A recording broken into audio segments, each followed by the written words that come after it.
Another few hours of driving later, we discovered that the target was a bank in the same sense that a divisional armory is a gun rack.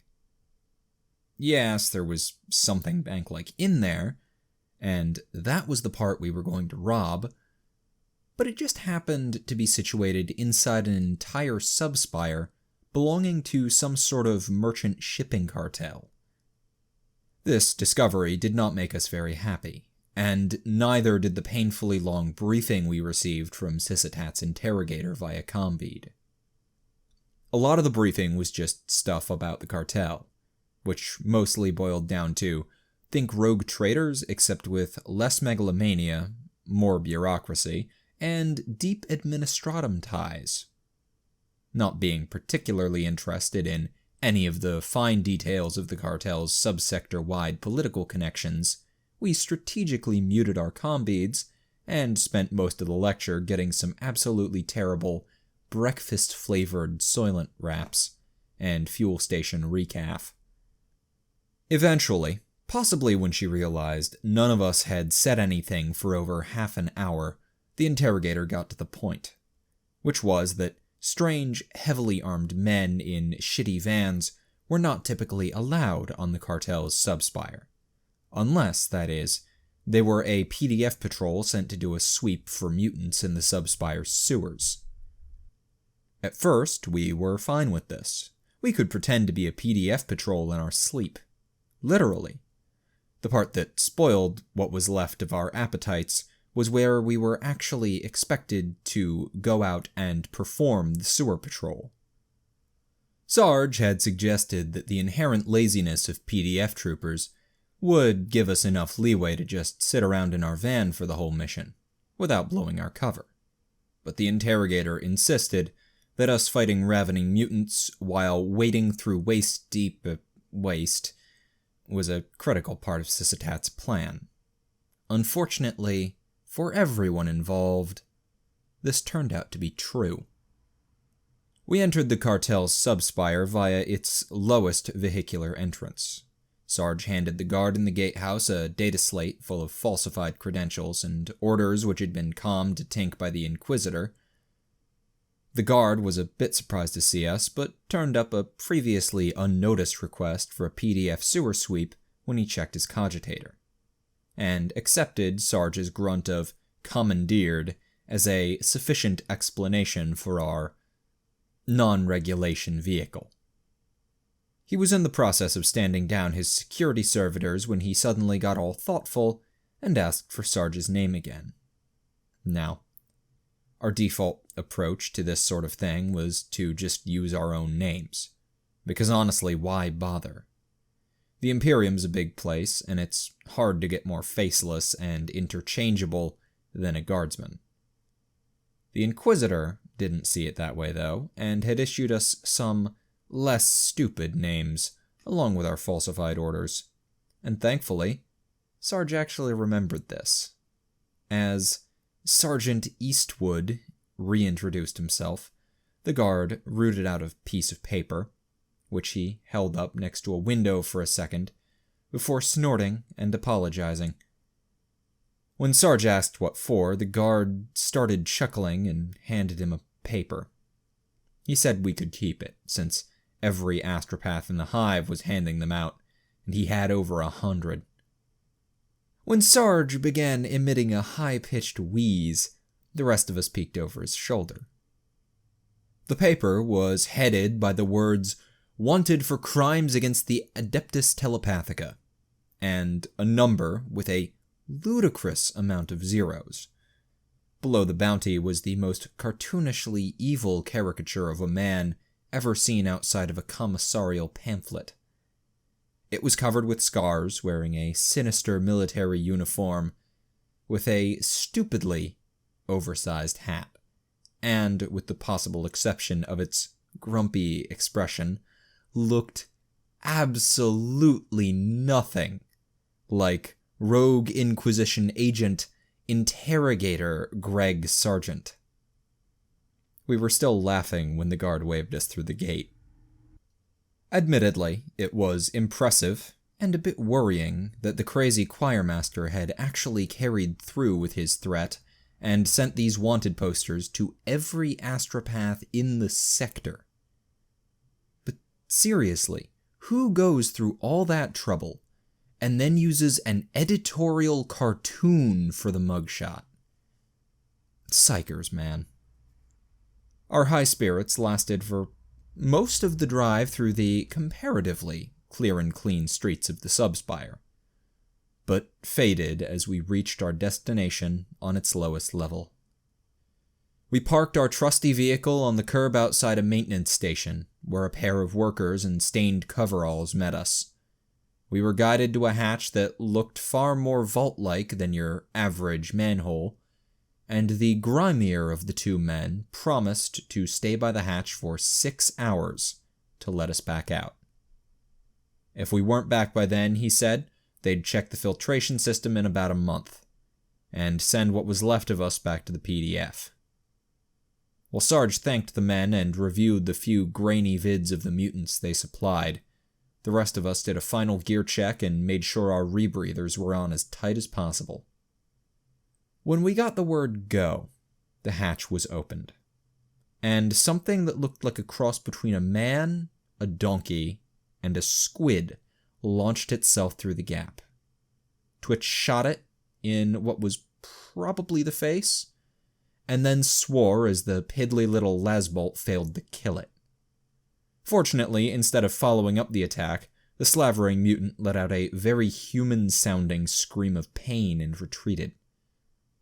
This didn't stop Twitch from flinging himself backwards and opening up on full auto, but the hatch cover soaked the fire just as well as the mutant would have, so he only hit the maintenance man holding it open once.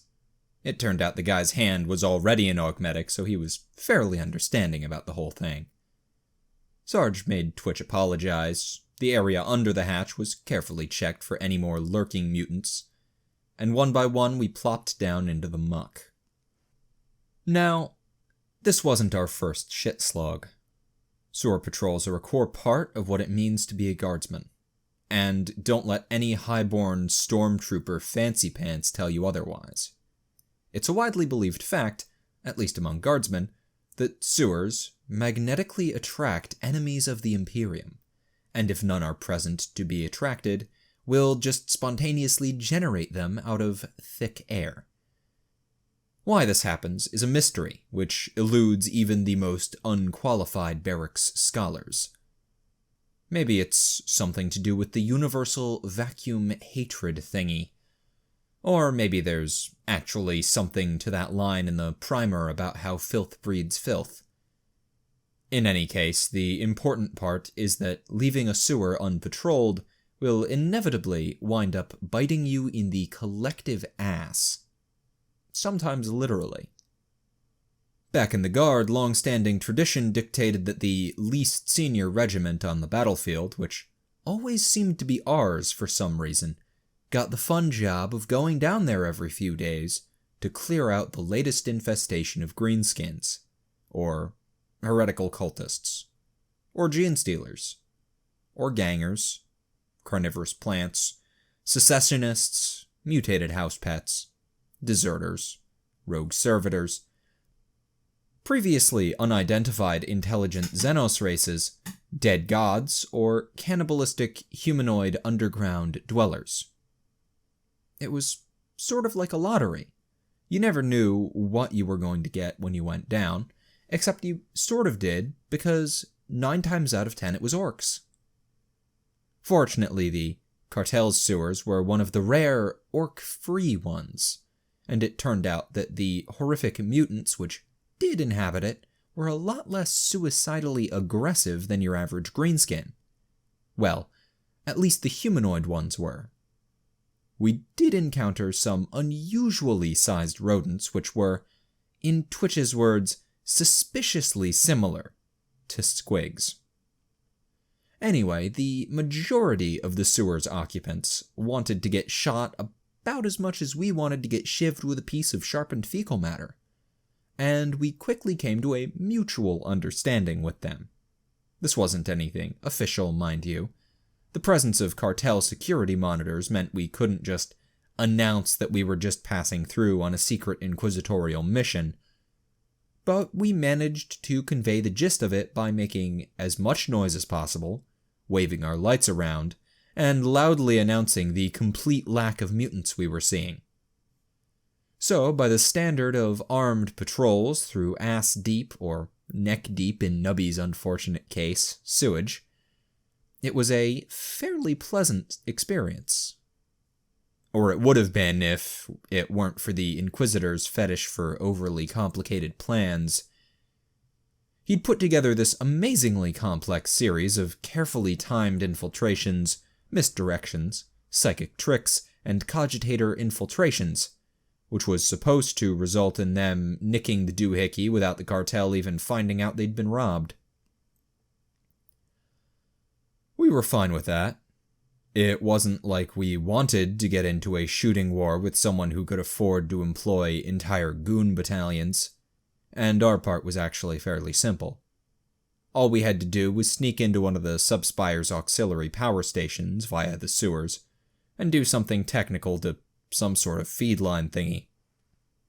Honestly, we were a little hazy on the fine details, but Tink claimed it was all super simple, which was good enough for the rest of us. The problem was that, for some reason, the Inquisitor didn't trust us to get our part of the job done unsupervised, which is why, instead of just giving us a map and the codes to the security doors, we were being guided through the sewers via combead. By the tech priest. The one who hated us. We bore the constant stream of insults, slanders, and reminders that our sins against the machine god had damned us all to an eternity of torment in the unholy scrapyard of lost souls, or whatever, without complaint. What was harder to ignore, though, was the way our directions seemed to guide us unerringly right through the middle into every single dangerous, disgusting, inconvenient thing in the entire sewer system. Call it the knee-jerk paranoia of a bunch of jumped-up jarheads. But by the third time he sent us directly into a nest of mutated rat things, we were fairly certain he was trying to get us all killed. Of course, consummate professionals that we were, we put up with the tech priest's shenanigans. After all, it wouldn't do to disrupt the Inquisitor's plan and put the objectives and our beloved comrades at risk over something as minor as a bit of degradation and danger. Also, the metal bastard had control over the only external channel our combeads could reach from down in the sewers, so our choices were a bit limited. In any case, as guardsmen, we were quite familiar with suicidal orders and knew how to deal with them, so it was more of an annoying inconvenience than anything else. Through a combination of lying, undisclosed scouting, and creative interpretation, we made it to the section of sewers which paralleled the power substation's maintenance tunnel without any serious cock-ups. Admittedly, Tink and Twitch were going to need a whole lot of immune boosters for the scratches they'd received from the second rat nest, and Nubby had been submerged to the point where even he agreed that a bath was needed. Doc was just incredibly thankful for the purge valves on his rebreather, after some sort of tentacle thing ripped it off long enough for the smell and subsequent nausea to set in. And Sarge was a simmering pot of barely contained rage over the whole situation. But we reached the target on schedule and in one piece. More or less. Getting into the power station's maintenance tunnels turned out to be a bit of a problem. This was partially because the people who ran the place had put quite a lot of effort into separating the vital heart of their subspire from the mutant-infested sewers adjacent to it. Mostly, though, it was because the tech priest kept insisting the only possible entrance was located in a chamber which just happened to contain an entire mutant village, complete with hovels, barricades, and what looked like a sizable militia. When Sarge pointed this out to the tech priest, he just made a suspicious, snicker-like sound and asked how that was his problem. After a brief debate, we decided that there was no way in hell we were going to try fighting our way past 70-ish spear-carrying mutants, and an alternative approach was needed. We spent a bit of time searching the immediate area for likely-looking passages and checking the map Tank had been compiling, so we could navigate our own route back, thank you very much. But weren't making much progress until Doc suggested just asking the mutants if they'd let us through. The rest of us, especially Twitch, thought this was a bit overly optimistic, but there wasn't any real harm in asking. So Sarge approached to what he felt was just beyond spear-chucking range and committed diplomacy. To our considerable surprise, given Sarge's diplomatic track record and all, things actually went pretty well with the mutants. As it turned out, not only did a few of the mutants know how to speak a sort of horrible, gargly version of Gothic, they were also fairly well disposed towards us on account of how much effort we'd gone through not to fight them.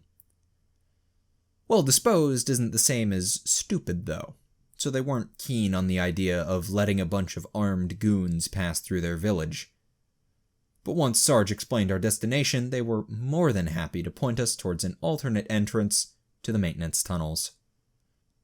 Despite Twitch's insistence that the mutants were sending us into a trap, we followed their directions to a small security door without incident. Unfortunately, there was a slight holdup at this point, because when we asked the tech priest for the access code, he immediately figured out we were at a different door and kept trying to send us back through the mutants to the correct one. When Sarge refused to budge without an explanation, the contrary cogboy told them that the door we'd found connected to an entirely different facility. Tink, who'd discovered a data port next to the door and had, without asking for permission or sparing the slightest bit of thought for all the bad things that might happen, immediately plugged his data slate into it, announced that he'd found a map of the power station, and that we were only 3 rooms and a short hallway from the target. The tech priest immediately backpedaled, declaring that the real problem was that he didn't have an access code for this door. Sarge told him we'd just cut our way through it then. After a few more go-rounds with the tech priest, in which he tried to convince us that the door was monitored, booby-trapped, a secret portal to the Eye of Terror, etc., we checked his assertions and found them to be a load of bullshit. Tink set his plasma gun to cut. The home-converted Astartes pistol, which had not originally had any such setting, immediately vented a stream of superheated gas in the general direction of Tink's face, and was dropped into the ankle-deep muck at his feet. After 3 more failures and a lot of complaints about how it had been working earlier, and how much better his Taoified weapon had been, Tink admitted defeat and just shot the thick door until a sizable hole had been slagged through it. After cooling the hole with the readily available resources, we squeezed through into the power station. The room on the far side of the door turned out to be one of those weird Mechanicus combination shrine and control room dealies. As we tracked sewage over cogboy-themed religious icons and the occasional piece of delicate machinery, it occurred to us that the tech priest might have had an actual reason for not wanting us to come this way. Not that any of us particularly cared, but it did shine a bit of light on why he was screaming at Sarge loud enough for the rest of us to hear him, despite our muted comm beads.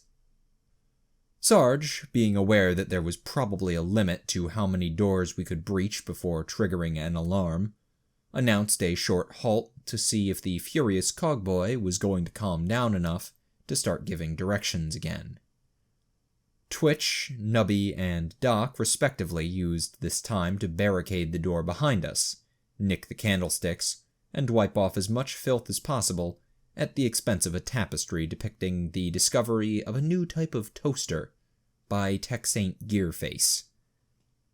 Despite his personal tendency towards tech heresy, Tink didn't join the rest of us in desecrating a holy Mechanicus shrine.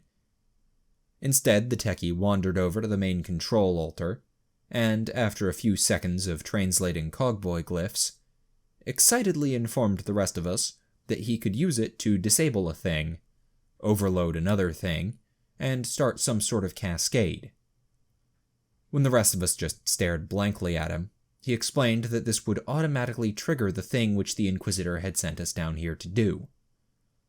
Sarge was a bit dubious and claimed to remember our orders involving going to the main transformer room and doing something a bit less catastrophic sounding, but Tink maintained that it would have the same end result. Probably. That is, assuming logical failsafe design, and good maintenance practices, and none of the capacitors being too full, and no stupid machine spirit shenanigans. Sarge decided to make potentially blow up the power station we've just infiltrated Plan B, and informed the tech priest of it in an attempt to get him to start cooperating with Plan A. The threat didn't have as much effect as we'd hoped. It turned out that while we'd been ignoring him, the cogboy had managed to find a vid feed of the shrine and was practically frothing at the lips over our actions. Or, would have been if he'd had lips. Anyway, he wasn't in the mood to be helpful. But fortunately, the Inquisitor chose that moment to join the comm channel and check what our ETA was. Sarge gleefully threw the enraged tech priest under the proverbial armored personnel carrier. Showing his usual lack of tact, Sysitat decided to chew out the tech priest on the open channel. It'd be a lie to say we didn't enjoy listening, and maybe the tech priest had enough awe for the Inquisitor's supposed genius that he wasn't going to hold a grudge towards him. But we were fairly certain the experience pushed his irrational hatred of us to whole new levels. For the time being, though, the lecture did the trick, and the tech priest grudgingly began opening doors, disabling vid feeds, warning us of servo skull patrols, and providing non-bullshit directions.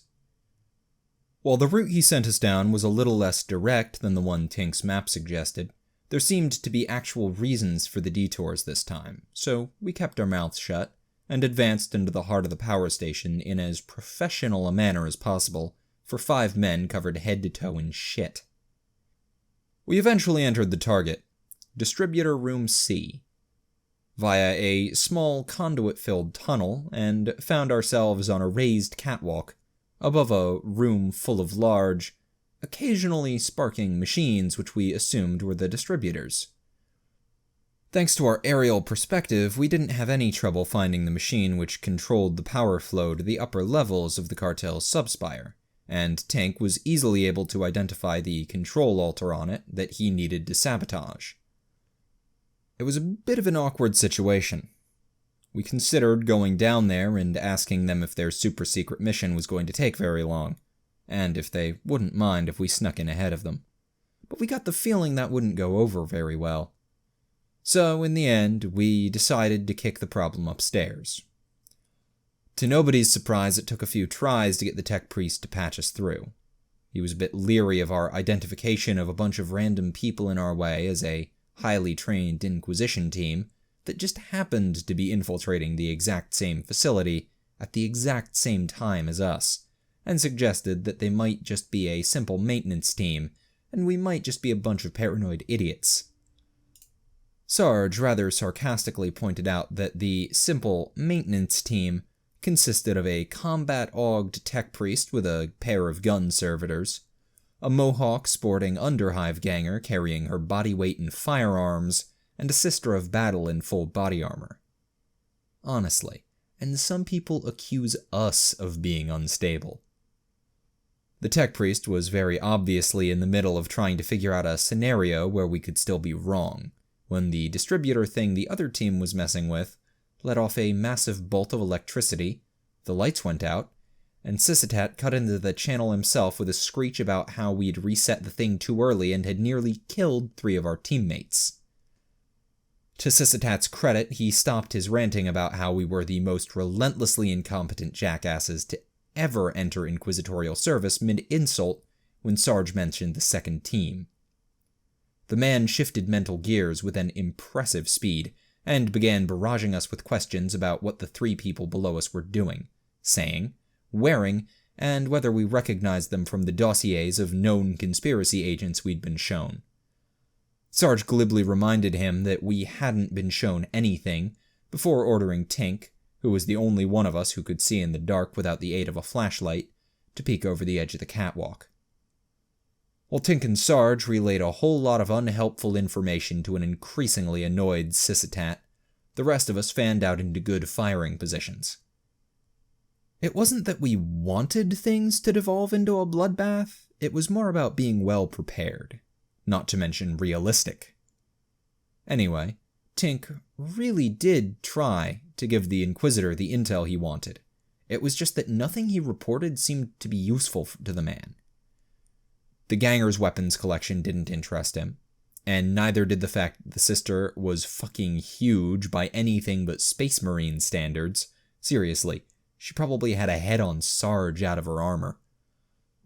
Tink's attempts to convey the techie features of the cogboy didn't go any better, and before long Sysitat disconnected in a completely unjustified huff, leaving us all standing there with absolutely no idea what to do. Well, for a few seconds at least. The question of whether the people below us were conspiracy agents or just another Inquisition team with a terrible sense of timing suddenly became moot as the Underhive ganger below us, who'd been mocking the tech priest in a very Amy-like way, asked the big sister what smelled like the concentrated essence of 1,000 asses. Tink and Sarge pulled back as the sniffing ganger directed her tack light upwards, but not quite fast enough.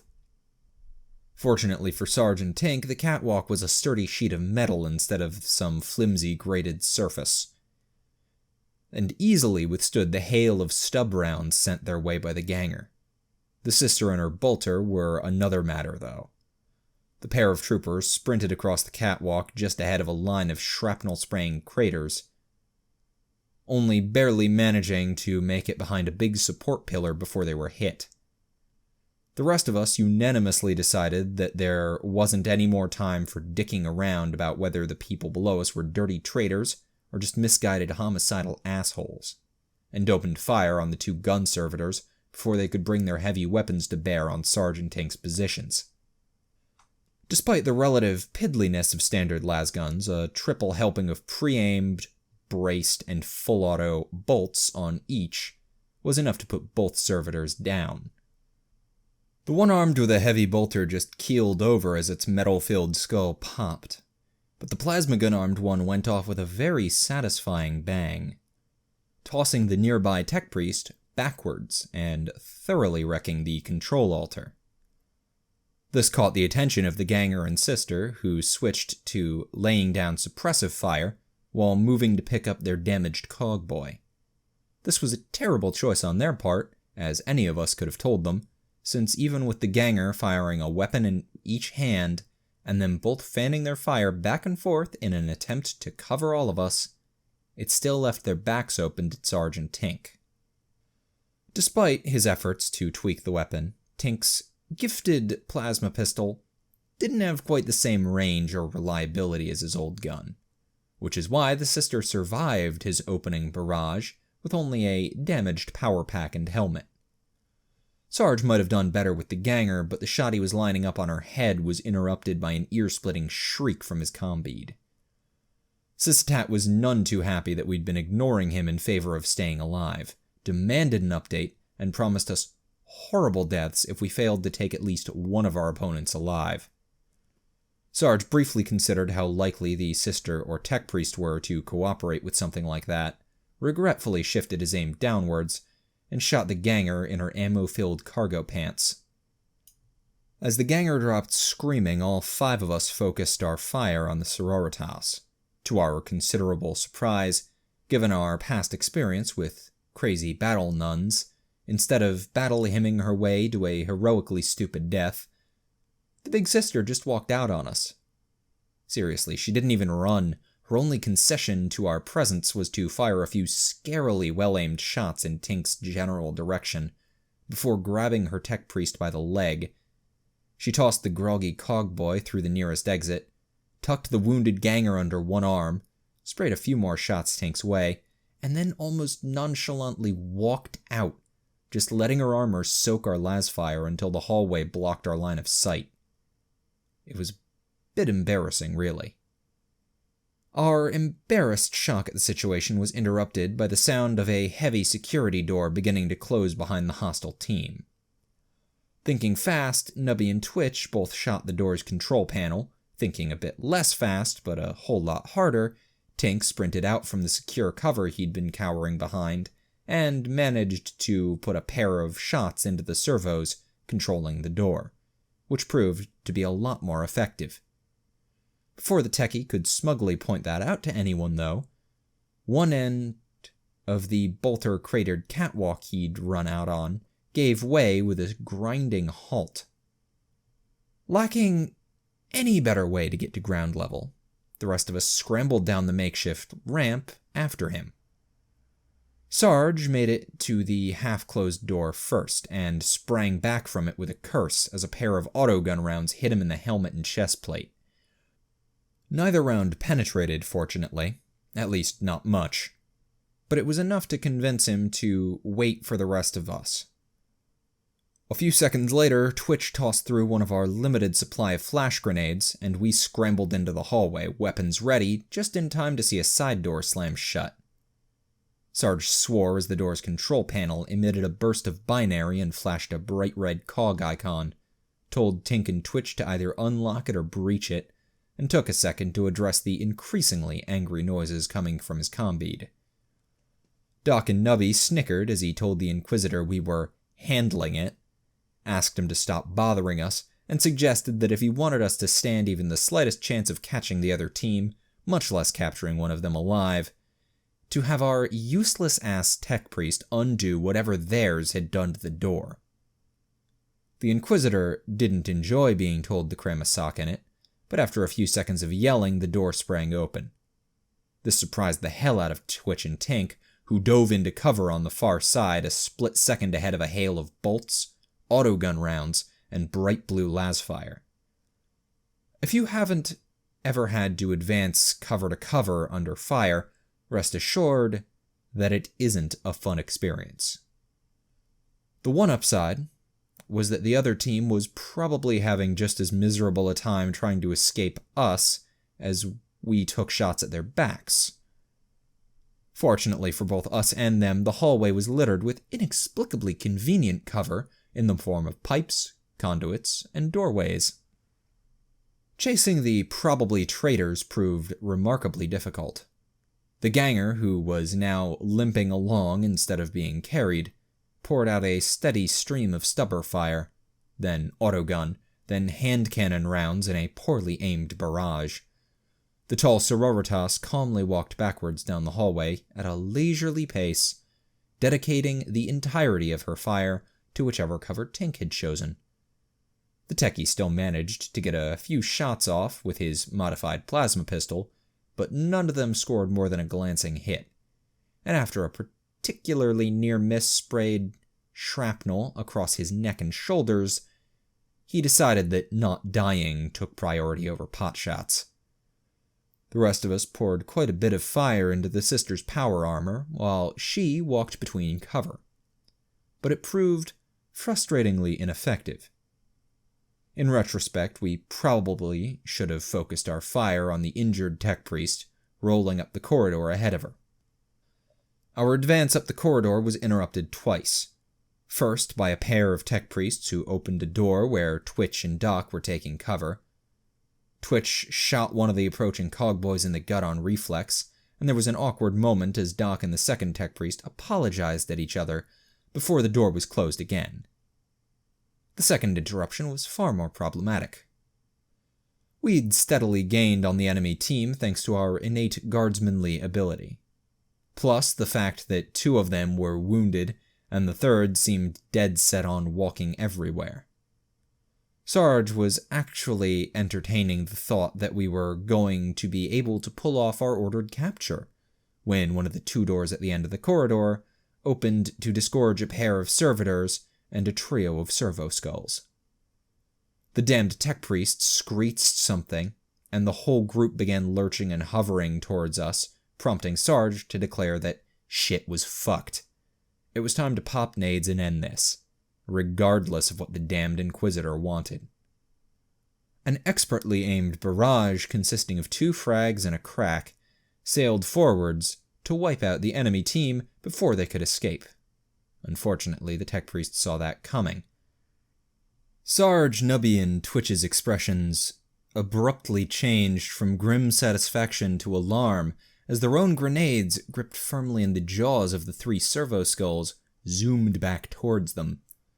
The 3 troopers began frantically backpedaling and firing at the suicide skulls, and then switched to a full panicked sprint as their shots missed, and the skulls gained even more speed.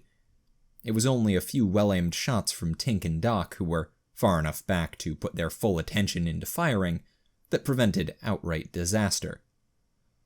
The 2 skulls carrying frags were knocked out of the air and went off behind some obstructing pipes, while the one with Twitch's shorter fused crack detonated short of its target. Twitch, Nubby, and Sarge were pelted with fragments of red-hot metal and bone, but their armor protected them from the majority of it, and they climbed back to their feet with only superficial injuries. Unfortunately, that little grenade misfire ate up several crucial seconds of our attention. When the smoke cleared, we found the 2 maintenance servitors blocking our line of sight to the fleeing team.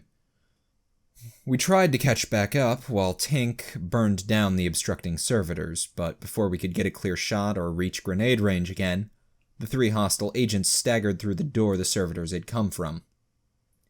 Sergeant Tink managed to snap off a few shots as it closed, but failed to hit anyone but the stoic sister, who didn't even bother turning to return fire. The ganger, however, hurled a few amazingly creative insults and flipped us all off. As the door slid shut with a little ding, it occurred to us that the room behind it had looked rather elevator-like. Sarge swore and keyed his comm to ask whether our tech priest could stop the thing while the rest of us climbed over the remains of the servitors and raced towards the second elevator next to it. We were about 5 meters from it when there was a rather odd metallic sound from somewhere above us, and both elevator doors rattled slightly. We all slowed down and readied our weapons, just based on the theory of general paranoia, but didn't really grasp what had happened until Tink noticed the rapidly descending floor number. 25 seconds of all-out sprinting got us to the far end of the hallway, through the door, and halfway back to the distributor room before the second freight elevator crashed into the bottom of its shaft at terminal velocity. In the ringing silence that followed, the Inquisitor finally answered his comm and asked us if we'd caught them yet. He wasn't very happy with our answer. We got the impression that Inquisitor Sysitat dearly wanted to strangle us with his bare hands, or failing that, to dedicate a proper few hours to chewing us out. Judging from all the chatter we could overhear on his line, though, he was a tad too busy for either. After a few enraged sputters, he bitterly declared that he didn't have the time or crayons to explain the degree to which we'd failed him. Told the tech priest to get us up to the bank before the shooting started, and closed the channel. As the cogboy rather smugly directed us down a side corridor, we overheard the Inquisitor telling the rest of the team that the idiots have done it again, and to enact Contingency Plan Theta 7 or something. We made a few choice remarks of our own, but didn't bother transmitting them. We sprinted through the maintenance tunnels, hurrying to join our comrades up in the bank and regain our lost honor on the field of battle. Well, at least we started to. But then we got to the stairs and realized that we were currently on level -57, and our destination was on level 184. How either the Inquisitor or the tech priest expected us to not only climb over 200 flights in less than 30 minutes, wearing full armor and rebreathers no less, and then go directly into combat? We took one look at those stairs and unanimously decided to go back to the van and just find a better way into the bank from the outside. The tech priest wasn't happy with our unilateral decision, or what we told him to do with his directions, and loudly declared that he had more important things to do than guide us back through the sewers. Sarge told him that suited us just fine, and suggested he go do those better things. The Inquisitor was called in to yell at us, but things were evidently getting hectic upstairs, because he just told the tech priest not to waste time wrestling with pigs, whatever that meant. And both of them finally stopped bothering us.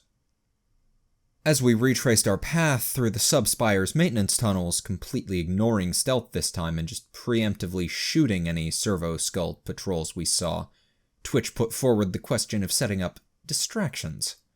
After all, we'd be going right through that fancy control shrine place, right?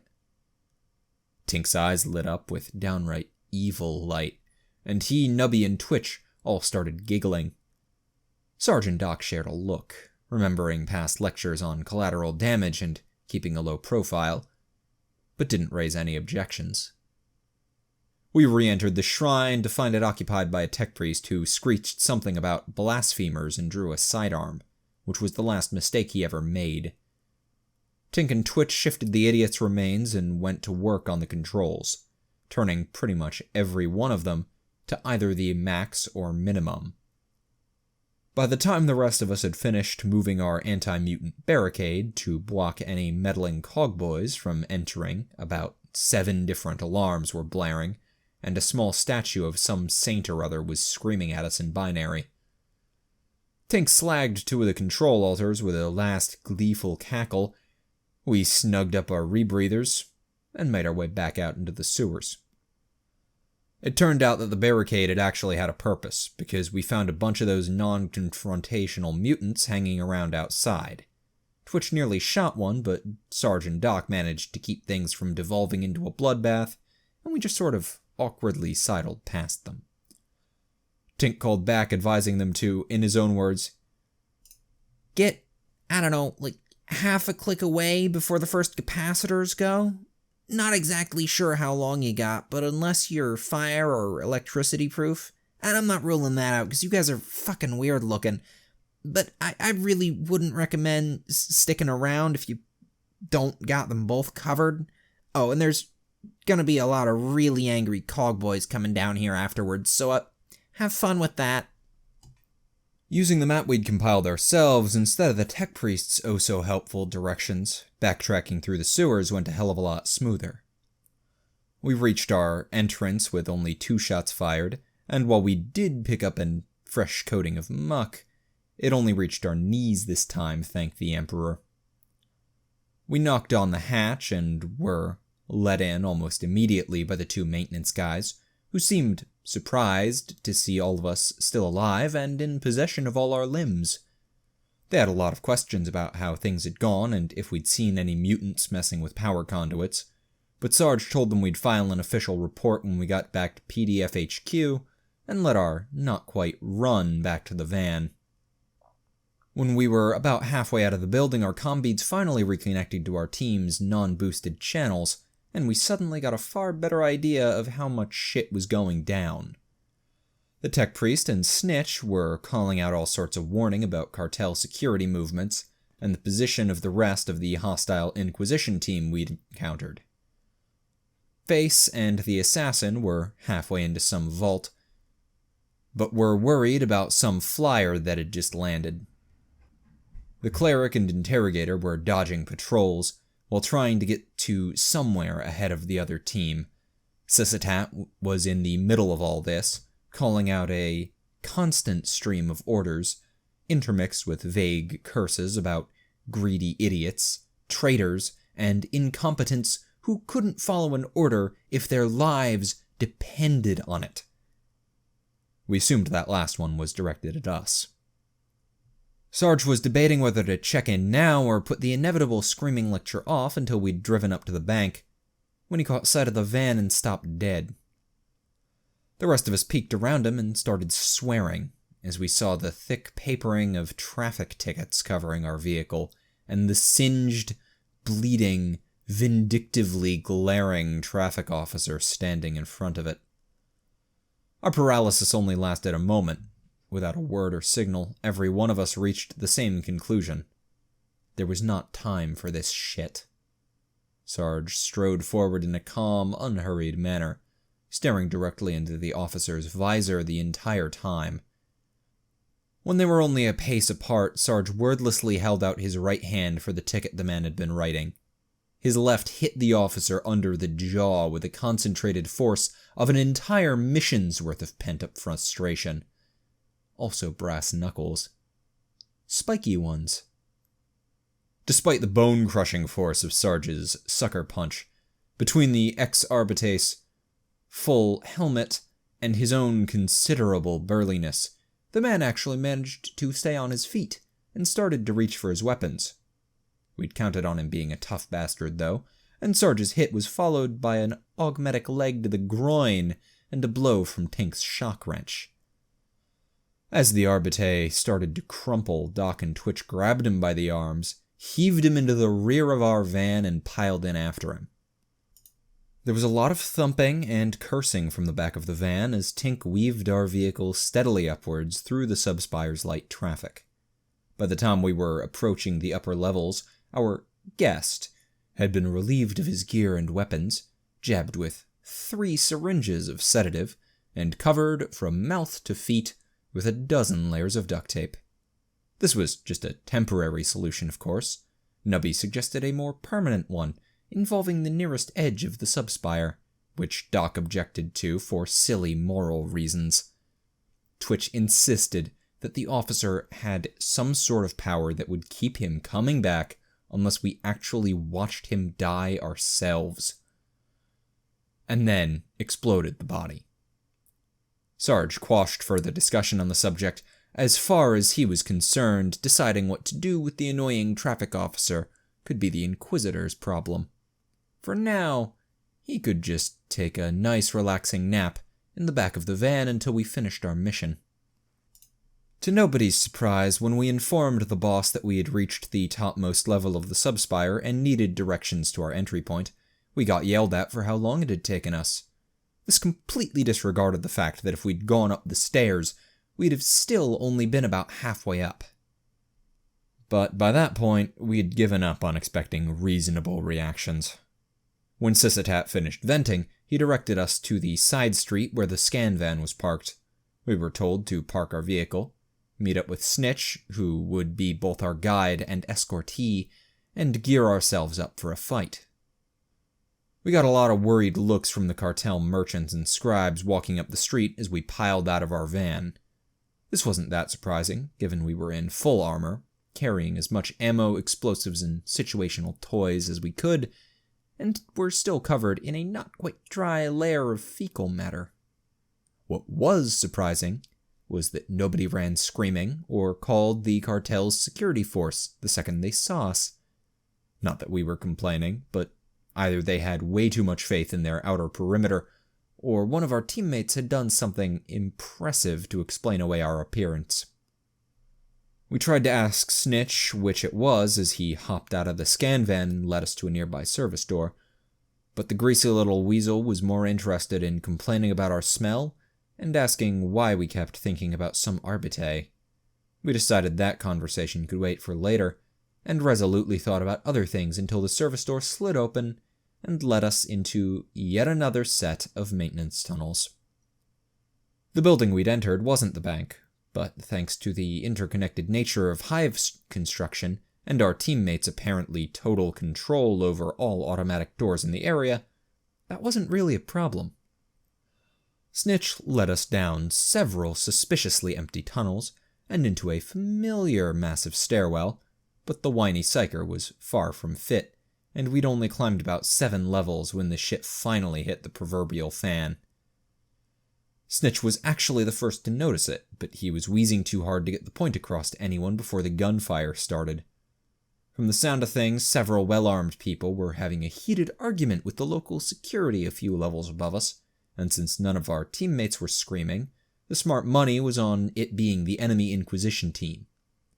Not wanting to waste time waiting for orders, Sarge immediately tossed the psyker over his shoulder, and we sprinted up the next 8 levels. Actually, we went up 10 because Snitch was a bit slow about telling us when to stop, but we still got there faster than we would have if he'd still been leading us. The door opened for us a little more slowly than the others had, and we found ourselves in a velvet-carpeted hallway full of confused and worried scribes. In his best authoritative bellow, Sarge told the cartel scribes to return to their offices and disregard the sounds of combat which seemed to be coming from roughly 3 hallways over. Nobody needed to call security, because that's obviously what we were. The scribes seemed hesitant at first, but a wave of calming mental energy radiated from Snitch, and they cleared the way for us. We congratulated the psyker on actually doing something useful for once, but didn't put him down as we started moving down the hall in combat formation. As we advanced, Sysitat finally got his shit together and ordered us to ignore the battle, avoid engaging any cartel security forces, also and to meet up with and assist the interrogator. At his directions, we jogged down 2 halls and around a corner until we found ourselves in a window-lined hallway running the bank's entire south side. We kept our weapons ready, but thanks to advanced warning from the Inquisitor and Snitch, managed to dodge into side rooms to avoid 2 groups of security troopers heading towards the battle. Once again, a few scribes saw us, but even covered in dried shit and carrying a psyker over one's shoulder, Sarge's aura was enough to convince them that we were the authorities, and everything was under control. Back when the shooting had first started, the interrogator had found herself being very politely, but firmly escorted out of the gallery she'd been supposedly touring, and into a shielded conference room. Her cover was still intact, of course, but her unwanted protective detail refused to release her or budge without orders from the very distracted security chief, leaving her somewhat trapped. She was sipping the rather decent tea that had been fetched for her, and debating whether there was any way she could kill all 5 of her guards before one shot her, when there was a knock at the conference room's heavy wooden door.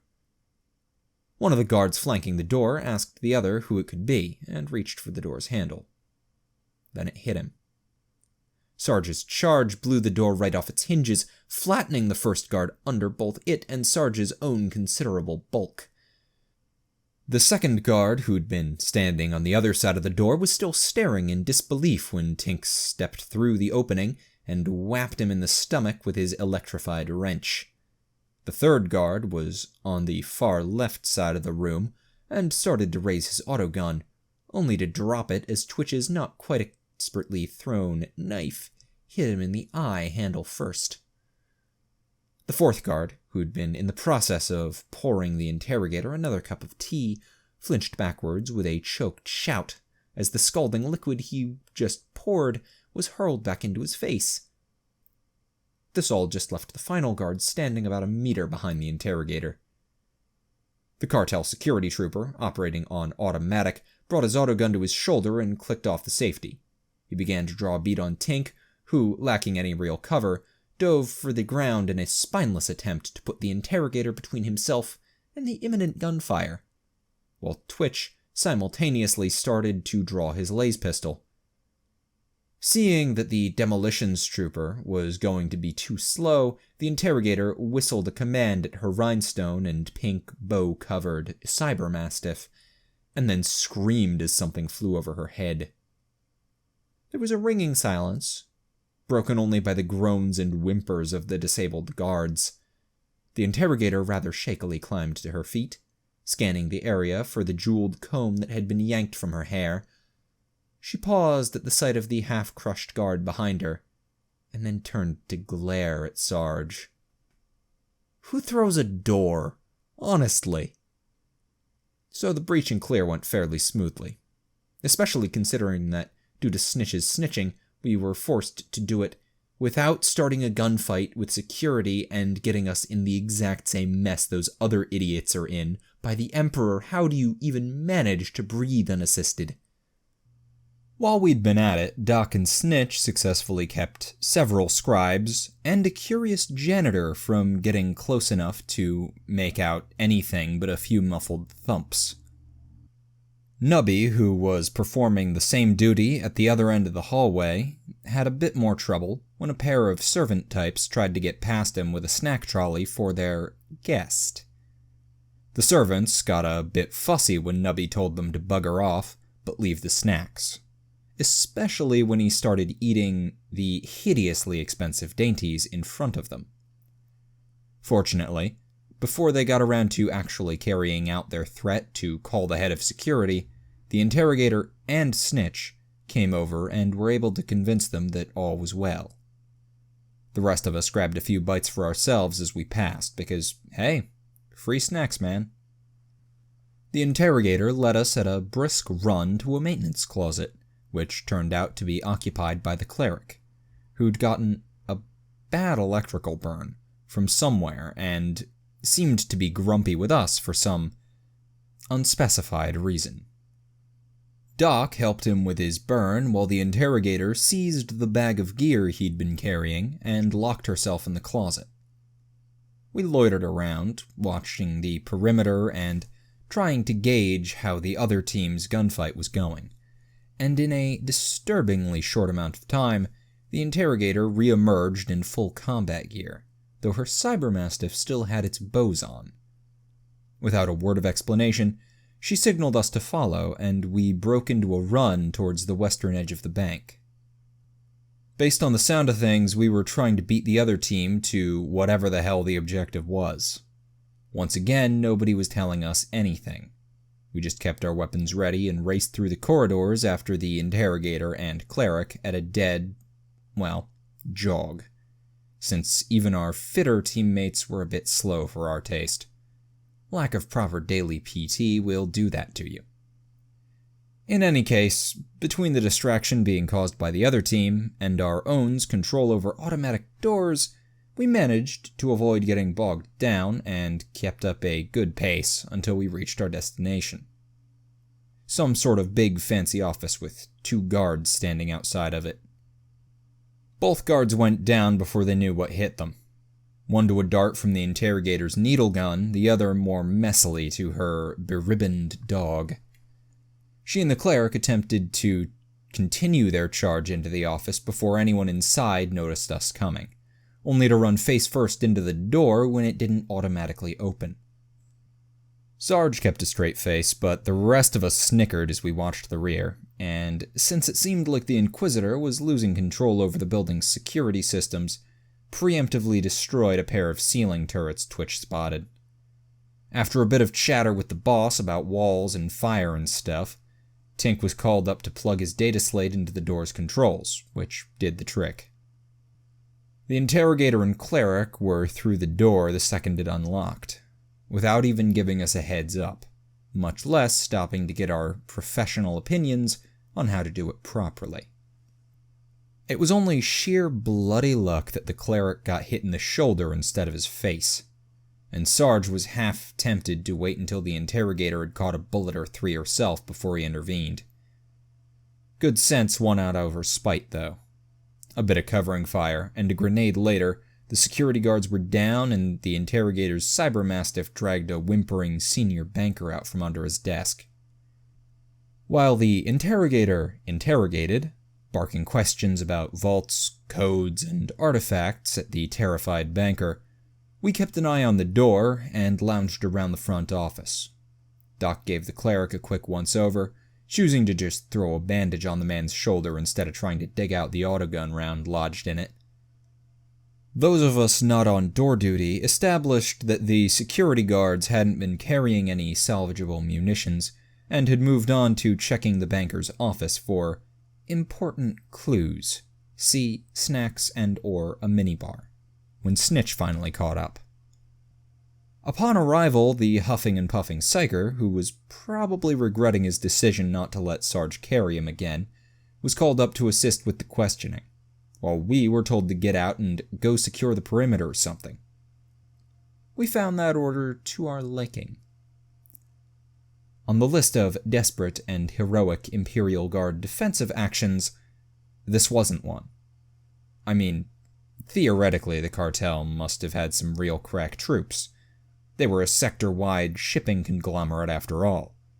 And just holding their subspire against the local underworld must have taken at least a few competent troopers. Those guys must have been busy somewhere else though, possibly fighting the other team, because the security troopers that got sent our way were even more pathetic than raw guard conscripts, given the lack of commissars to stiffen their resolve. Might have been a different story if all those automated sentry turrets had been working, but since 2 separate Inquisition teams had infiltrated their systems, someone was probably really regretting skimping on their troops' training budget. The first cartel security patrol sent to rescue the banker came in along the windowed corridor, ran into a pair of anti-personnel mines, and abruptly decided they had better things to do than find out if there were any more. Sarge popped a few shots over their retreating heads to really drive the point home, and then just left the hallway unwatched in favor of helping Twitch secure the one leading towards the battle with the hostile team. Doc and Nubby nearly ran into a second security patrol while trying to figure out that most important part of every good perimeter: a good escape route. The 2 of them had been inspecting a small stairwell that went down 5 or so levels, when a bunch of security troopers piled in through one of the lower doors. A few reflexive shots were traded, none of them doing any real damage, just encouraging everyone to get behind some cover. And then Doc got the bright idea to try and convince them that we were PDF reinforcements. The troopers actually bought this, but despite their apparently room temperature IQs, Doc was having some trouble convincing them not to come up the stairs. Nubby rolled his eyes, grabbed the pair's last fragnade off Doc's belt, and informed the security troopers that he was just going to toss down a copy of our orders. Doc glared at Nubby, but helped him keep the survivors pinned down until Tink showed up to seal the stairway door. The Inquisitor hadn't managed to close all of the work area doors in the quadrant before he'd been kicked out of the security system, so Tink, with the grudging assistance of the tech priest, used his data slate to seal the ones he missed. The tech priest was not informed that step 2 of this process involved frying the closed doors controls. After assisting Doc and Nubby, Tink was working his way down to the last section of offices, near where Sarge and Twitch were holding their big barricade, when he noticed something on his map and paused to scan the cubicle-filled office area with his goggles. He calmed Sarge and asked, just hypothetically, if it'd be worth knocking down a few flimsy walls to give the hostile team a little surprise right as they reached their destination. It was really just too good an opportunity to pass up. A few minutes later, during which the big barricade was finished and a rather dubious escape route was planned out, all of us were gathered in a cubicle a few meters away from the door, leading to the other team's supposedly secure left flank. Twitch had just put the finishing touches on a nice fat satchel charge that would be our opener. When the Inquisitor calmed us and demanded he and Tink immediately return to the banker's office, Sarge asked if it could wait, since we were about to sort out the whole hostile Inquisition team trying to beat us to the objective problem. What we expected was grudging acceptance and a bit of yelling about not informing him of our plans. What we got was an enraged scream of an order to pull back immediately. Sarge tried to placate Sysitat, explaining that whatever it was he needed doing, it could probably wait until the other team was dead. The Inquisitor didn't respond too well to this, just repeatedly screaming no, while, judging by the sound, slamming his keyboard against his desk. Sarge's attempts to get an explanation for this odd behavior were interrupted by someone opening the door.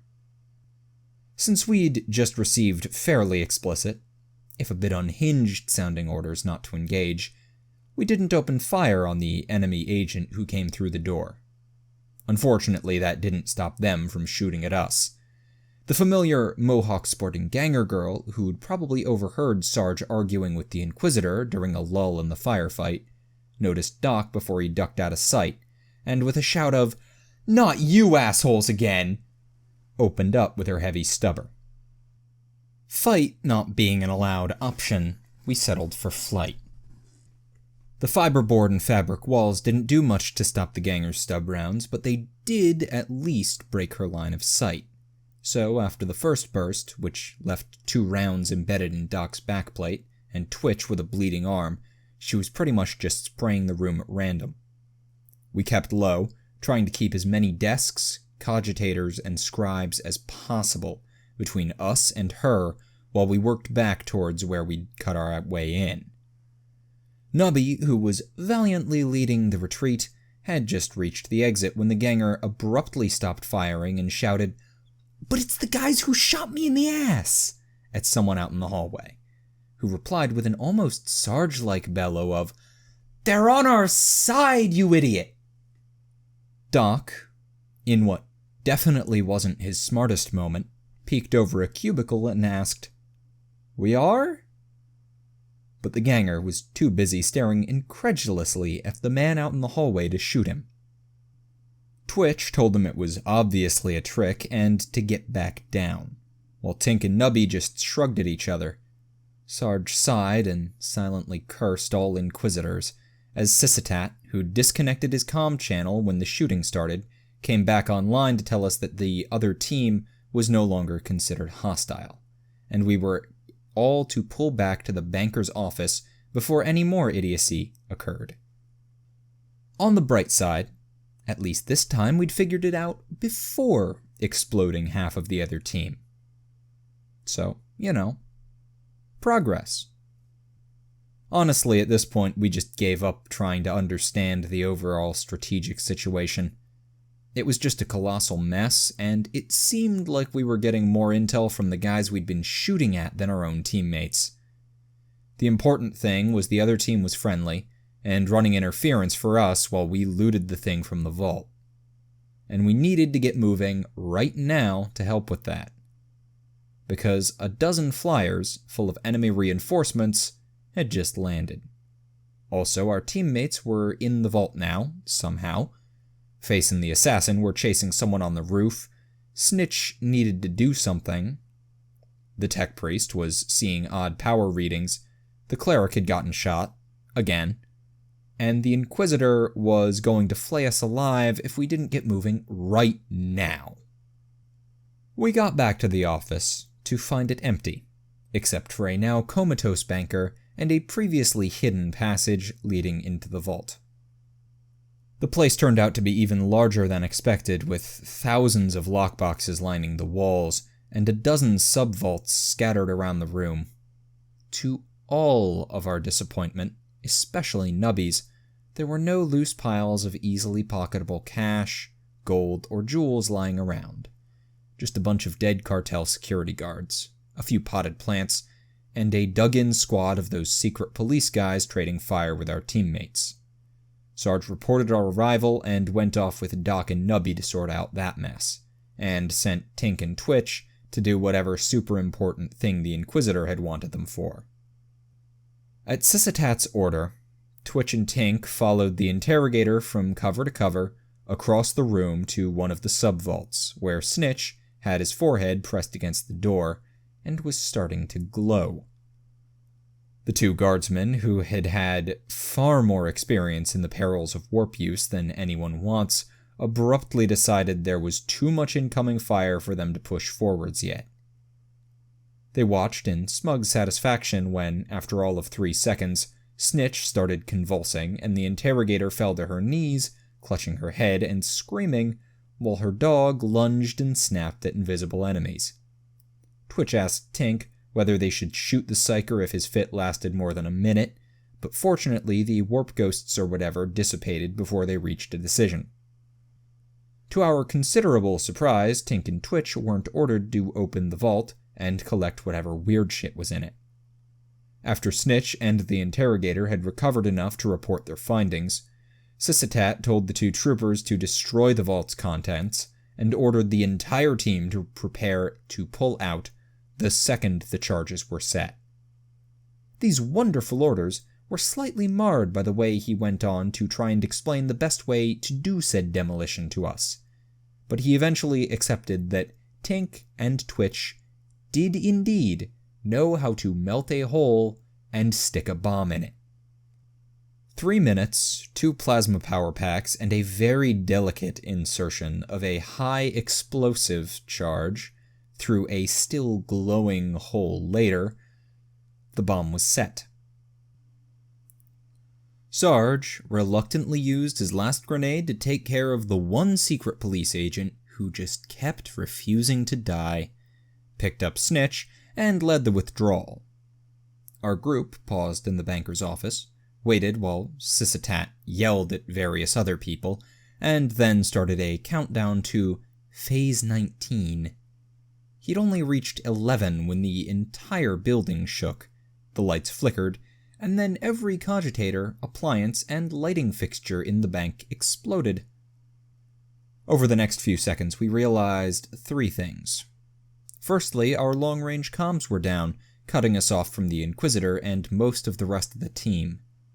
This bothered the interrogator and cleric a lot more than us. Secondly, that hadn't been Twitch's bomb. The demolitions trooper looked at his detonator in confusion for a few seconds, before hesitantly clicking it, triggering a much smaller and closer explosion, followed by a burst of painful psychic wailing that sent Snitch into convulsions. Twitch nodded in satisfaction and looked at Tink, who, after a few seconds of blank staring, excitedly declared that it must have been the power station overloading. Finally, the entire bank was on fire, and the water in its sprinklers had probably been sitting stagnant for the better part of 300 years. As our teammates, the interrogator especially, swore and gagged, Doc pointed out that we'd become disturbingly used to these smells. Sarge nodded, clicked his comm beat a few times to check if it was going to spontaneously start working, and then announced that it was time to make like a tree and jump out of a burning building. Back before we'd left the van, there had been a discussion about how much gear to bring. Aside from a full combat load and our entire limited supply of explosives, of course. Twitch had insisted that he wasn't going up in any upspire death trap without a way to get down. This is why he'd be bringing his grav chute. Tink had chimed in, assuring the rest of us that the chutes were much less bulky now that he'd removed the extra bits, like all the safety features and backups.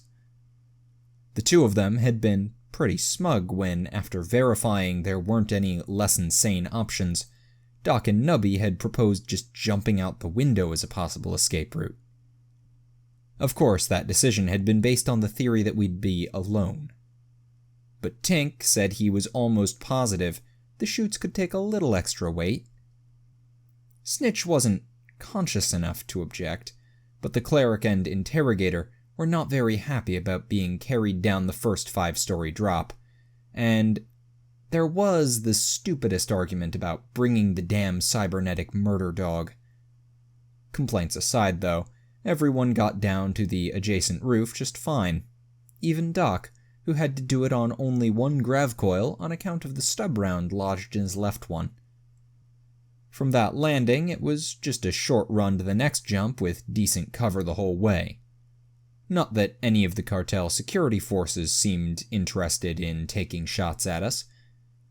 They were a little bit preoccupied with fleeing the bank, as well as several other nearby buildings that must have been hooked up to that power station too. Even the secret police flyers were taking off, possibly because the bank seemed to be listing slightly to the left now. 2 more drops got us to where we could see the alley that we'd parked the vans in. It was Nubby who got to the edge first. The little trooper peeked over, and after a pause asked Tink whether our vehicle had been hooked up to that power grid thingy. Tink said no, and Nubby suggested it must be on fire for a completely unrelated reason then. We all ran over to verify that yes, our untrusty steed was on fire. Everyone simultaneously looked at Twitch, who muttered something about anti-theft measures. After a few seconds of pondering this and the fire below, Doc raised the question of who in their right mind would try to steal such a shitty van, and then trailed off. There was an ugly, congealing silence broken only by our teammates asking what was going on, and an increasingly loud thumping from the flaming van. We watched in horror as the van's rear door broke open with a bang, and a tall figure stepped out of the flames. burning scraps of duct tape dropping off blackened armor like thematically appropriate snowflakes. Twitch informed everyone present that he'd told us so. We wanted to just shoot the guy. We really wanted to. If Amy had been there to guarantee us a kill shot, we might have gone for it. As it stood, though, it was just too much of a stupid risk to be worth it. It wasn't that we were in hostile territory, cut off from our superior and half of our teammates, and watching our escape vehicle burn to the ground in front of us. Or at least not just that. As the traffic officer stepped out of the van, he waved a badge we hadn't seen before in the air. Several specks circling in the smoke above the subspire descended and resolved into an entire platoon of jet bike riding Arbites, who, despite the fact that he was wearing a traffic cop's uniform, began following the man's bellowing orders to lock down the entire street. At the back of the alley, the scan van started to pull out, only to stop and return to its spot as two jet bikes blocked the exit. After a few seconds, the tech priest got out, shot a glare in our direction, and disappeared through a small maintenance hatch before the Arbites could start rounding up pedestrians. Escaping from the subspire proved to be more embarrassing than anything else. The initial debate over what to do had involved a lot of totally unjustified criticisms from the interrogator and cleric, and possibly a few harmless threats of roof throwing from some of us. But before things escalated, Snitch woke up and announced Face was calling him. The Psyker and Assassin turned up in their little flyers, and while they didn't have nearly enough room to fit us all, at least they got our teammates out of our hair. The flyers also had long-range comms, which put us back in contact with Sysitat, who was very busy with other things and wanted us to hold position for 6 to 14 hours. Sarge told him and the rest of the team where to shove it, and announced our intention to get out on foot. The Inquisitor had objected, of course, as had his toadies, insisting that there was no way we'd get past any of the security checkpoints. Sarge's suggestion that we join up with the tech priest hadn't worked, since the cogboy wasn't in comm contact, and we were told that any attempt to grav shoot off the subspire would get us shot down by cartel security flyers. There was a bit more arguing, and then Doc raised the question of how the other team had extracted. A short run back into the burning and now obviously tilting bank, and a bit of grav shooting down that big stairwell later, we caught sight of a familiar pink mohawk, and Sarge nearly got his head shot off as he tried to land in the middle of a trio of incredibly twitchy Inquisition agents. Of the group, the only one we'd seen before was the ganger, though we recognized the voice of a grizzled older man in power armor as the one who'd yelled at her. The third agent was a long coat and wide-brimmed hat-wearing man with some sort of fringe-world accent, who seemed to be the least offended by our impressive collection of smells. They gave us some very dubious looks when we asked about catching a ride, and the ganger made a few pointed comments about people who shot other people in the ass expecting favors. Sarge, who'd entirely run out of fucks to give, told her to shut up and look on the bright side, since he'd been originally aiming for her head before Sysitat decided he wanted a prisoner. This won a laugh from the fringe worlder and caught the attention of the armored man, who demanded to know if Sysitat was really commanding the operation in person. Sarge tried to go poker-faced, but relented when Nubby cheerfully informed them that Inquisitor Asshat was setting up an orbit on his comfy spaceship. As Tink and Twitch chimed in with their own opinions of our commanding officer and teammates, Sarge saluted the ghost of operational security. Doc assured him it was probably for the best. We spent most of the uneventful hike out through the maintenance tunnels, talking with our new friends. Sadly, the old armored guy, who turned out to be yet another interrogator, wasn't that talkative. And the limping ganger mostly just swore and glared at us, even after grudgingly accepting some drugs from Doc. The fringe worlder, on the other hand, seemed happy to tell us as much as his boss would let him. And the following 2 hours, he painted us quite a picture. Admittedly, it was conveyed in a nigh incomprehensible drawling accent, interspersed with far too many quaint sayings about his grandpappy's old groks. But it was still more than we'd gotten from our own team. The gist of it was that everything was a complete clusterfuck. Basically, when the conspiracy had made their move on Oak, they'd stolen several eldritch artifacts from one of his little facilities. The artifacts had been taken to the conspiracy's base here on Harlock's Wager, which we knew about because one of Oak's allies had followed their ship. Unfortunately, instead of waiting for backup like a sane person, the Inquisitor had gone in guns blazing, which is why this was our problem now. To the guy's credit, though, it was why the planet's third moon had a shiny new metal-rich asteroid built around it, instead of a top-secret orbital facility, and only one traitorous Inquisitor in the system, instead of 4. Unfortunately, that last traitorous Inquisitor had proved to be a bit of a problem. According to the Fringe Worlder, she was just a junior member of the conspiracy, who'd actually arrived in system after the attack had already started. But she turned out to be a powerful sorceress with a pet demon host, which she'd sicked on the Inquisitor's vessel while he was busy. The end result was our guy being trapped on a hostile planet, desperately trying to hide the artifacts and get word out before he was torn apart by an enraged demon host. He was only moderately successful. Where the Fringe Worlder and his teammates came into this was about a week later. When one of these messages reached their Inquisitor, counting ours, this made him the 7th one involved in this mess. Now, according to our narrator, his Inquisitor wasn't actually one of Oak's allies. In fact, he apparently held a pretty deep grudge against the man and everyone associated with him on account of how one of Oak's little training missions had stumbled into the middle of a decade-long investigation of his and blown the entire thing out of the water. We checked, it wasn't us. Despite not liking Oak and not having ever heard of the conspiracy before either, whatever had been in that message had been enough to get this Fringe Worlder's boss on board. So this new Inquisitor and his team had touched down about a week ahead of us to find this first guy dead, and the sorceress tearing the entire hive world apart in a desperate search for the artifacts.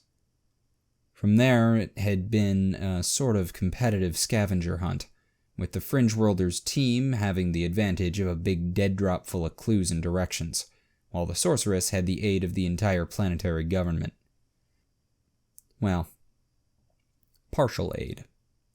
It had been her now-dead conspiracy bosses who'd had the planet under their thumbs, and a lot of that power had died with them.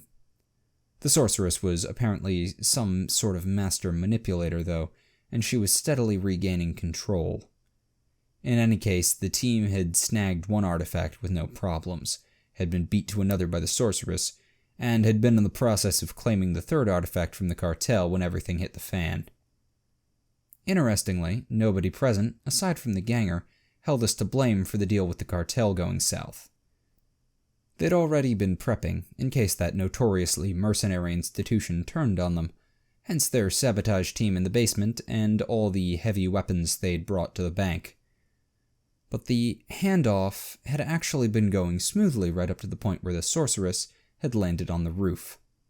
A short chat between her and the cartel's planetary executive officer later, security was trying very unsuccessfully to kill them. At this point, we had to supply some of our own details, explaining that our team had actually been trying to beat them to the prize, and all the confusion with us misidentifying them. The Fringe Worlder reciprocated with the story of how their Inquisitor had nearly run into Face-In our assassin while all of them tried, and failed, to kill the sorceress before she escaped in the PEO's armored flyer. The rest we all pretty much knew. Everyone started working together. Syssitat was tasked with grabbing the artifact, but had to destroy it instead for some reason. And both teams were able to make a mostly clean escape thanks to the spontaneous explosion of the power station under the bank. Nobody'd even died. Most of the other team, including the tech priest and sister we'd shot up, had extracted via a disguised flyer, while the 3 walking with us had pulled out on foot after getting cut off from the LZ. So really, when you looked at things objectively, it had been a pretty successful mission. Sure, a few people had gotten shot, 3 times in the cleric's case. The Arbites might have impounded our vehicles, and we'd heard some very building collapse-y sounds somewhere above us on our walk. Oh, and we'd destroyed the artifact instead of stealing it, but that had been Sysitat's idea, not ours. Still though, not a complete failure, right? For some reason, we didn't feel like the Inquisitors would agree with us. Actually, one of the 2 Inquisitors proved to be surprisingly reasonable about the whole thing. It just wasn't ours. We met the second team's Inquisitor when we finally climbed out of the maintenance tunnels a good 2 kilometers away from the cartel's subspire. We exited into a disreputable-looking garage, which was populated by a bunch of biker types who could have easily been the ganger's siblings, as well as a tired-looking truck driver in his vehicle. While our companions paid off the bikers, the truck driver took in our filth-encrusted appearances and announced that we'd be riding in back. This led to a bit of difficulty when the truck's cargo area turned out to be half full of the exact sort of boxes and metal drums that orcs hide in to ambush unsuspecting guardsmen. At least, according to Twitch, that is. This in itself wasn't a problem. We were perfectly willing to check the boxes for commandos/loot before boarding. The issue was the way that the driver assured us his cargo was orc-free before any of us mentioned them. Twitch noticed this and reacted about as well as you'd expect. Fortunately, the Inquisitor, as he was introduced to us after things had calmed down, had just as good a reaction time as Twitch, and enough telekinetic skill to jerk 3 successive weapons out of the demolitions trooper's grip. Even more fortunately, he proved to be a good sport about the whole thing. He even gave Twitch back his guns and let us inspect the truck's contents. No orcs, but nothing worth pocketing either, sadly. Before personally driving us back to our base. We didn't get to see the meeting between the 2 Inquisitors. In fact, we weren't even allowed into the base. Our teammates at the door, the interrogator especially, acted like it had been our idea to spend half a day tromping around in the sewers and refused to let us in until we'd visited the shallow pool of chemical-laden water the locals referred to as a lake. At least all the acid meant we didn't need to bother with soap or scrubbing. Tank recommended that we clean our weapons and more delicate equipment somewhere else. Anyway, by the time we were finally readmitted to our own damn base, the other team and their Inquisitor had left, leaving us without any handy distractions when Sysitat had us step into the secure conference room for our debriefing. Honestly, it didn't go as bad as we'd expected, partially because Sysitat was too distracted with something else to properly chew us out, but mostly because Snitch wasn't there to rat us out as we creatively shifted blame onto various other parties, mostly the other team and the tech priest. Still though, there was a lot of yelling about insubordination, stupidity, arbitrace, and sharing intel with the other team. He seemed especially peeved at us for bringing that other Inquisitor into our secret base, which was a little unfair since we hadn't said a word about it. I mean, he was a psyker. What were we supposed to do? Shoot him before he read our minds? We did point out that Twitch had actually tried to do that, but that only got us yelled at more. Eventually, though, Sysitat got tired of yelling at us and getting monosyllabic responses, and ordered us back to our quarters, where we were to just stay out of the way and try not to unsuccessfully kidnap any more interplanetarily famous arbitrates. The days that followed were filled with tireless inquisitorial investigation, as both our team and the other worked to decode the location of the next artifact before the sorceress. At least we were pretty sure that's what everyone was doing. Our involvement primarily consisted of watching the base while everyone else was out and playing poker in our quarters when they weren't. This suited us fine. We were busy enough between dealing with unpleasant side effects of the Unitorum-grade antibiotics Doc forced on us, and taking as many showers as possible. Despite our non-involvement, we did pick up a few scraps of information. For instance, we found out that the scan van was somehow recovered from Arbitrate's custody after only a day, as, to our disbelief and dismay, was our shitty van. How it survived was a mystery. Twitch was especially up in arms, insisting that his anti-theft device should have burned out every scrap of electronics and left the engine beyond repair. Despite that, though, it rolled into our garage as barely functional as ever, with only scorch marks and half-melted pair of seats to testify to its immolation. We weren't sure whether to blame the tech priest or Sysitat for this, so we just settled for hating them both. On the note of the vans, Sarge was called into a short briefing on the subject of the traffic officer, where he learned that the man had been reinstated as some variety of judge in the Jack Hive Arbitrace. There was a bunch of political stuff involved too, something about the Arbitrace being pissed at the planetary government. The important part was the officer was now leading an investigation into what had happened at the cartel's subspire. This was technically good news, since a big investigation would cause more problems for our enemies than us, but was counteracted by the description of 5 rogue PDF stormtroopers that had been given to every Arbite and cop in the Hive. Our orders to stay inside were reiterated. By the end of the week, Doc had gotten all of us, including those of our teammates who'd gotten themselves shot, back into fighting shape. The one exception to this was Snitch, who'd developed some sort of irrational nausea around Doc, and kept spewing everywhere until the medic gave up and let someone else try treating the psyker's minor injuries and infections. Tink, meanwhile, had repaired Doc's grav chute despite the medic's protests against ever using the damn thing again. He also made a few more attempts to fine-tune his uncooperative plasma weapon, but got yelled at when he tried to test it inside the base. Twitch and Nubby, through a dedicated campaign of whining, dark comments about what Twitch might build himself, and threats to go to the other team, managed to convince Sysitat to refill our limited supply of explosives. Nubby then went to the other team anyway, but only managed to score a handful of nades off the ganger before her boss yelled at her for trafficking on Inquisition time and stopped bringing her to our base for meetings. Sarge just kept an eye on the rest of us and enforced that not leaving the base rule until the next artifact was found. Our first clue that progress had been made was our entire team returning in the middle of the night and rushing into the communications room.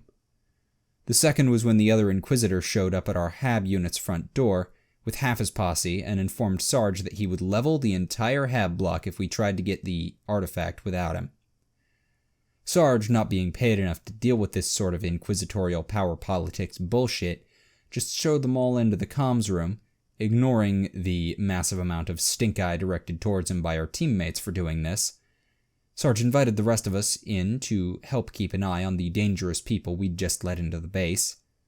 Really, though, it was just so we'd all be there to protest if they tried to send us into the sewers again. Sysitat's usual self-praise-filled briefing style was hampered somewhat by the presence of the other Inquisitor, who had a tendency to make pointed sarcastic remarks about who'd actually done what work.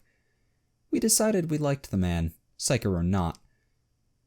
Anyway, skipping over all the barbed comments, unasked for critiques, and other such low-level conversational sniping, the briefing started with a picture of a rune-covered box with a skull for a latch. Whether this was the artifact itself or if it was actually inside the box was not explained to us. Sysitat claimed the box had been given to a small local courier service by the now-dead Inquisitor, but instead of being quietly hidden away like he'd ordered, it had wound up in the hands of the biggest Underhive crime lord in neighboring Queen Hive. The artifact falling into the hands of the local underworld wasn't really that unexpected. In fact, the dead Inquisitor had mentioned the possibility in his notes. The odd part was what the crime lord had decided to do with it. Instead of immediately fencing the artifact or hoarding it away until the heat died down, this guy decided the best thing to do with this evil spooky box thing was to use it as the grand prize for some sort of high-stakes Eldritch artifact poker tournament. Seriously. Needless to say, everyone was a bit dubious. Even Sysitat, who was the one presenting the evidence, kept pausing to reread his notes and rhetorically ask, why? This wasn't even some megalomaniacal rogue traitor or spoiled planetary noble. By all accounts, the crime lord was a shrewd, level-headed, hard-working businessman with only a minor tendency towards throwing rivals into vats of boiling toxic waste. It made no sense, and the other team's inquisitor kept insisting that it must be some sort of trap. But eventually, he became resigned to the fact that he lived in a universe where common sense no longer existed. We welcomed him to the club. The other inquisitor, perhaps still feeling a bit unhinged from his change in worldview, announced that our only option was to enter the poker tournament ourselves. Surprisingly, Face immediately seconded this, volunteering to be the one to enter. And even more surprisingly, so did the assassin, who proposed using the one artifact the second team had recovered themselves as our ante. The idea began picking up speed at an alarming rate, with several of our theoretically sane teammates, as well as Tink and Nubby, excitedly offering suggestions. The rest of us had enough experience with bad ideas to recognize a truly terrible one in the making, and watched with growing unease. Doc made some futile attempts to politely interject some sanity into the conversation, while Twitch just muttered to himself about psychers making everyone suicidal, and tightened his lead foil-lined helmet. Sarge was steeling himself for a more yelly attempt than Doc's, but was beaten to it as Sysitat blew his hologram up to maximum size and volume, and loudly demanded to know whether everyone had lost their minds. We deeply appreciated the ensuing lecture on why we would not be entering a high-profile poker tournament guaranteed to be attended by our enemies, or risk the single artifact in our possession in said tournament, or count on some sort of card-reading X-ray eye patch to guarantee us victory. Admittedly, we could have done without him using us as a reference point for the relative stupidity of an idea, but whatever. As Sysitat wound down, everyone looked a bit sheepish, especially the other team's inquisitor, who kept shaking his head and quietly asking himself what he'd been thinking. They all perked back up before long, though, and by the end of the briefing had hacked out a far simpler 27-stage plan to sneak in and steal the evil box thing while the tournament was in progress. Thankfully, our part of the plan was going to be nice, simple, and almost certainly sewage-free. While two teams of highly trained inquisitorial agents infiltrated the spire-top fortress mansion of a slightly megalomaniacal crime lord, we were assigned the arduous task of making sure nobody stole our vans. It was a tricky job that entailed a lot of very difficult napping, card-playing, smoking, and fast food eating. But someone had to do it. The crime lord's mansion was on its own little spire, only a few hundred meters above the Queen Hive's smog clouds, and had only two major entrances. One was a big gaudy landing pad flanked by disguised anti-air batteries, where a steady stream of incredibly rich people were landing their flying vehicles and making their way into the mansion's main level. The other was a small utilitarian retractable causeway on the far side of the mansion, for servicing vehicles and all those non-rich people who were regretfully necessary for keeping things running. Guess which one we got to stake out? While the scan van positioned itself to have a good view of the landing pad, our shitty van and a pair of far better quality unmarked getaway vehicles were parked in the large parking garage that served as a sort of waiting area for the causeway.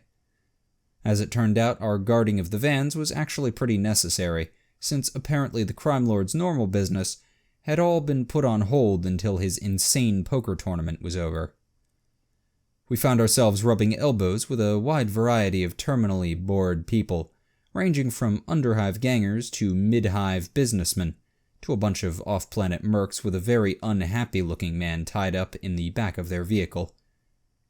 Between our unmarked but obviously guard-issue gear, and our own palpable aura of slightly paranoid boredom, we fit right in as we settled down to wait for our teammates to get on with the mission. For lack of anything better to do, and because we'd been ordered to, we kept an eye on the vehicles going over the causeway. Not that anybody actually expected anything important to come in that way.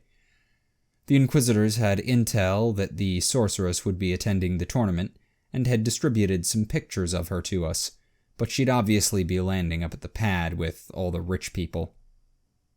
The most anyone expected were some sort of reinforcements if the crime lord discovered our infiltration, or possibly a few APCs of secret police if the sorceress decided to take a more direct approach, both of which would be dead obvious. Since Twitch tended to watch hard enough for a dozen people, he was put in charge of this, while the rest of us kicked up our feet and made the best of our first excursion outside the base in over a week. Over the course of about 3 hours of idling, Twitch managed to spot a dozen suspicious catering vehicles. Sarge punched out a ganger who seemed too interested in one of the getaway cars. Tink and Doc learned never to buy a genuine meat product, sausage in a bun, from a street vendor, and Nubby got told that while spitting over the edge at passing vehicles was almost acceptable, hucking beer bottles at them definitely wasn't. Deprived of his entertainment, our self-appointed quartermaster wandered off for a while, and met various guys who he proceeded to get to know. He returned a bit later to tell the rest of us that he was a little short. Once we were done laughing, Nubby clarified that he'd worked out a dubious chain of deals with the assorted scum around us, but hadn't quite bought enough merchandise to get the deal he wanted. He asked Sarge if, hypothetically, our teammates needed all those fancy little bells and whistles their vehicles had, and ours didn't, more than we needed, say, a crack missile launcher. Sarge decided it was time to take a break from guarding the getaway cars. This proved to be an incredibly good decision. Nubby, with Doc enlisted as stuff carrier, was returning with his loot when word came from the scan van that the sorceress was landing. Everyone but Twitch huddled around Tink as he pulled out his data slate and opened a video feed we were pretty sure he wasn't supposed to have access to. We watched as a small but incredibly fancy-looking flyer, which had last been seen flying away from the cartel's spire, landed on the pad and a woman who perfectly matched our picture of the sorceress got out. Things became slightly confusing as a second identical woman exited, followed by a tuxedo-wearing man who both women draped themselves on. The trio joined the crowd of planetary nobles, rich criminals, and wannabe rogue traders, or whoever else attends an evil artifact poker tournament. The team's general channel exploded into chatter about which was the real sorceress. The vid feed began to lurch sickeningly as the servo skull broadcasting it was maneuvered in for a closer look, and Sysitat decided that now was the right time to treat everyone to a lecture on the efficaciousness of the classic body double trick, what it said about the sorceress's mental state, and the counter-strategies he himself had developed over his years as an expert observer. Back behind us, Twitch announced to no one in particular that he saw another suspicious and potentially orc-filled vehicle. Doc interrupted our Inquisitor's lecture to ask whether the tux-wearing man, who was generally being left out as the vid panned between the two potential sorceresses, was the demon host we've heard about, and whether something warpy might be going on. Sysitat instructed us to stay quiet and stick to our duties, and then asked Snitch pretty much the exact same question. As the psyker spewed a bunch of jargon about astral signatures or whatever, Twitch informed us that things were getting really, really suspicious now, and asked where Nubby had put that crack launcher. Twitch, switching from his usual paranoid muttering to a more active problem-solving mode, was enough to get our attention. Sarge pulled himself away from the vid feed to see what had him riled up while Doc quietly prepped a trank. The two of them arrived to see the bridge below suddenly empty of all vehicles, aside from what looked to be a sort of armored luxury vehicle. The courtyard at the far end of the bridge was similarly devoid of all the caterers and servants that had been there earlier. Instead, there were nearly 3 times as many of the eclectically armed goons that served as security for the crime lord's manor. The reason for the increased security became apparent as a portly, overdressed, but still somehow menacing man came out of the manor. Sarge swore under his breath and was about to interrupt our teammates and inform them that the crime lord was meeting someone at the back entrance, when the armored limo stopped just inside the courtyard's big gate. Sarge, Doc, and Twitch all froze as yet another strikingly beautiful woman climbed out of the vehicle, and a creeping feeling of dread washed over all 3 of them. The woman who exited the armored limo looked almost nothing like the pictures of the sorceress we'd been given, but the almost supernatural grace and poise with which she greeted the crime lord were gnawingly familiar. As a faint musical laugh drifted up from the courtyard, Twitch suddenly tensed and started rocking back and forth while swearing under his breath, before darting away towards the van. Doc and Sarge shared a look of dawning horror as they finally recognized the inquisitorial traitor and apparent conspiracy member formerly known as Interrogator Angelica Dominicus, or as Twitch called her, the bitch. The face, hairstyle, and the rest were all different than we'd remembered, especially inasmuch as they were actually moving instead of medically paralyzed. But there was absolutely no doubt it was her. Honestly, we probably still would have recognized those mannerisms, posture, and voice, even if it was coming from a man, or demon, orc, or dreadnought for that matter. They'd practically been burned into our brains during the months she'd been our interrogator. The real question wasn't who she was, but rather how in the Emperor's name she'd gotten here, given that the last time we'd seen her, some of Oak's most humorless minions were taking her off for a little chat about why she'd been orchestrating giant, chaotic blood rituals instead of purging gene stealers. We filed that question away with several others we intended to ask Oak if we ever managed to get our hands on the scheming bastard. Of course, once we accepted the fact that our ex-interrogator was here, flirting with the crime lord below us, as opposed to dead, or at least rotting in psi-shielded sensory deprivation tank, the next few logical leaps were easy. She was obviously part of the conspiracy, and just as obviously was the Inquisitor killing, government suborning, demon host summoning sorceress fighting us for the artifacts, regardless of any and all evidence to the contrary. It was just how the universe worked, at least according to Twitch, whose worldview seemed increasingly credible with every passing mission. Anyway, while Twitch ran around freaking out, Sergeant Doc tried to explain the situation and its ramifications to a curious tink who'd never met our ex-interrogator. This meant, rather disastrously, that nobody had much attention to spare for Nubby. Before anyone could think to stop him, the idiotic little trooper jumped onto the barricade, waving his arms and joyfully greeting his jelly baby, shouting that it was him, Nubby, and that he knew they'd let her out of prison someday. Down in the courtyard, the sorceress's head whipped around, and while we were too distant to actually see her expression curdle as she recognized Nubby's sawed-off form, we sure as hell felt it. Sarge lunged for the little idiot and yanked him off his perch a fraction of a second before a bolt of warp lightning passed through the space where his head had been. Our cover being very definitely blown, Doc and Tink immediately returned fire, but with only limited success. The medic's lasbolts merely plinked off a sort of psychic shield, while Tink, who still wasn't quite sure what exactly was going on, but knew when to shut up and shoot, missed her entirely and loudly blamed the sights of his gun. The crucially converted Astartes plasma weapon, which the rest of us were beginning to expect, had a bit more of a machine spirit than your average lasgun, responded by venting a jet of superheated gas in the general direction of Tink's face. The bright side of all this was that instead of carefully aiming for a headshot, the sorceress just settled for firing her next lightning bolt into the concrete barrier. This was not our best moment. 4 of us were on the ground, ears ringing and covered with small shrapnel wounds.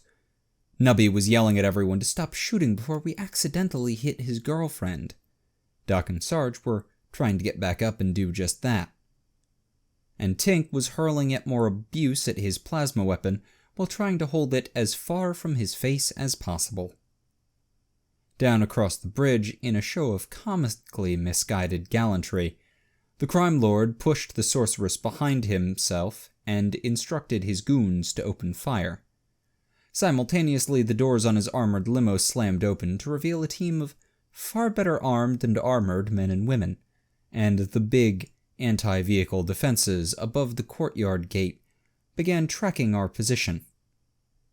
Then Twitch fired the crack launcher he'd ran and got while the rest of us were fooling around. As much as Twitch wanted to drop the crack directly onto the sorceress, it was just too small a target over too large a distance for a dumbfire missile, which was why, as he popped up at the next barricade over, Twitch muttered a prayer to the Emperor and fate in general and took aim at the armored limo.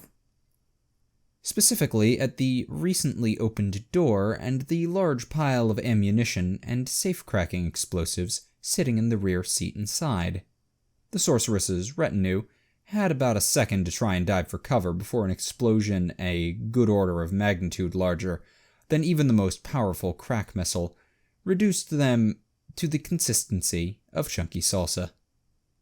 The sorceress, being a good deal farther away, psychically shielded and with the bulk of the crime lord between her and the epicenter, was merely tossed across the courtyard like a gore-splattered ragdoll. For a brief moment, Twitch thought he could even hear the terrified and enraged screaming as she bounced off the far wall, but it turned out to just be Sisitat. The Inquisitor was angry with us, to say the least, but we weren't in the mood to indulge him in one of his little tantrums. We no longer cared about his silly artifact mission. We had a new objective, and we were going to carry it out with a bloody vengeance. Sarge's report was terse. It had to be, given that he was taking potshots at the fleeing sorceress between each sentence. He told Sisitat who we'd seen and who we'd killed, as well as what we suspected and what we intended to do about it. He cut off the Inquisitor's protests with a simple request that the man either do something useful or stick to his own business. He and his minions could keep doing whatever it was they had planned. We were going to kill that steaming, manipulative little bimbo once and for all. The mood of the moment was slightly spoiled by Nubby's complaints that it wasn't her fault and we should just capture her instead. Sarge said he'd take it under consideration. The problem with our self-appointed kill mission was that the target was currently on the far side of a long, coverless bridge, and a few dozen hostile, heavily armed men. Fortunately enough, said heavily armed men weren't reacting in anything approaching a coordinated fashion. At the time, we put it down to a mixture of poor training and a fiery death of their boss, but we were later informed that it undoubtedly had more to do with a large-scale attack on their comm network, flooding them with contradictory orders. Apparently, Sisitat had taken Sarge's advice about doing something useful for a change to heart. In any case, the goons in the courtyard were wildly spraying fire across the entire garage, and while most of the people inside it were keeping their heads down, a significant portion had started shooting back. The cherry on top, though, was the sudden arrival of what seemed like half a battalion of secret police, complete with air support. Complete and utter chaos doesn't even begin to cover it. After a few more unsuccessful attempts to snipe the fleeing sorceress, Sarge announced it was time to pursue, while everyone was busy shooting at each other. His initial order to put on our grav chutes and jump across the gap to the manor was rejected by the rest of the team, on the grounds that slowly falling through a massive crossfire, like so much living skeet, was a terrible idea. The subsequent plan to drive across the bridge in our teammates' souped-up getaway cars was much better, but met with a minor snag when it turned out a little more than just their hubcaps and radios were missing. Nubby shrugged and said he'd been intending to get some cheaper replacement wheels later. The rest of us just glared at him as we climbed into the only other vehicle available. Secret police and gangers alike stopped shooting to stare as a shitty, burned-out van barreled through the garage, skidding around the down ramps at several times the posted speed limit. Inside, Tink was alternating between swearing and screaming as he attempted to maintain speed through the melee, while the rest of us bounced around the seatless interior like ping-pong balls and tried not to step on any loose explosives. We made it nearly the whole way down without taking more than the odd stray bullet. But at the second-to-last level, Tink abruptly found himself staring down the barrel of a matte black Chimera's multi-las turret. The techie screamed as he slammed the vehicle straight from third to reverse and backed up the ramp just barely ahead of a stream of high-caliber las fire. Tink spun the van back around as it reached the top of the ramp, while in the back, Tink, Nubby, and Doc all yelled at each other about how best to tackle the approaching Chimera. Sarge told all three of them to shut up, pointed at a large hole in one of the garage's walls, opening roughly where the bridge was, and told Tink to gun it. As the edge of the hole approached, Tink realized two things. Firstly, that a 2-story drop looks a lot bigger when you're about to drive over it, and secondly, that the bridge we were aiming for had begun to retract. Given that he knew how bad the van's brakes were, the techie did the only thing he could think of, and screamed at everyone to turn their grav chutes on. In what would have been a sweet-ass action shot if it weren't for the quality of the vehicle involved, the shitty van shot out of the side of the garage at its rather paltry maximum speed. The ungainly vehicle sailed through the air in a noticeably shallower than normal arc, barely clearing the widening gap between the garage and the retracting bridge, and coming down on top of a pair of stunned goons. Between more or less attempting to lift a van from the inside and the subsequent landing, it was a minor miracle that nobody broke anything. Well, not any bones, at least. The grav chutes sure as hell weren't going to be seeing any more use, though. We disentangled ourselves from their remains and grabbed for our weapons, as Tink weaved through the crossfire towards the wrecked courtyard gate and the burning remains of the armored limo. This approach was finally enough to focus some hostile attention on us, which we reciprocated. As we burst through the flaming wreckage into the courtyard, wildly firing out in every direction and screaming at the top of our lungs, Twitch paused to ask himself if we were the real orcs all along. This philosophical quandary was interrupted by Doc, who'd spotted the sorceress sprinting for the big main doors at the far end of the courtyard. Everyone who could manage a shot out the front window, except Nubby, laid fire on her, but despite the heels and dress, she made damn good time, and if the few solid shots we'd landed weren't enough to break down her shield before she'd made it through, and slammed the heavy doors behind us. We weren't going to let a little thing like that stop us, though. In fact, we weren't even going to let it slow us down. On their own, the poorly aimed shots Sarge got off with Tink's unreliable plasma gun wouldn't have been enough, but fortunately that wasn't our only heavy weapon. At the time we'd been entering our van, the discovery of 2 more crack launchers and the revelation that Nubby had hawked the getaway car's wheels for an extra one earned the little trooper yet more ire. But we all quickly came around to his and Twitch's way of thinking. The second of our 3 anti-armor missiles blew a sizable hole in the doors, which Tink subsequently widened. The horrified expression of the sorceress's face as the shitty van burst through the doors and barreled down through the hallway towards her was something to treasure. Shocked goons and housekeeping staff dove for cover as Tink tried to, and failed, to keep control on the manor's carpeted floor. The shitty van spun to a halt well short of its intended target, but that didn't stop Sarge from taking a few potshots out the driver's window at the stunned sorceress before she fled down the side hall. Tink swore at the non-com as one of the shots nearly took his nose off and slammed the van into reverse, throwing Sarge against the dash and the rest of us back to the floor we'd just climbed off. There was a series of thumps and an unpleasantly wet crunching noise as Tink reversed without checking his non-existent mirrors, got us turned back around, and took off towards the hallway the sorceress had taken. On a highway, you might have called the van's pace sedated. What inside was another matter. Tink tore down the halls, scattering people and decorative fixtures alike as we gained on our quarry.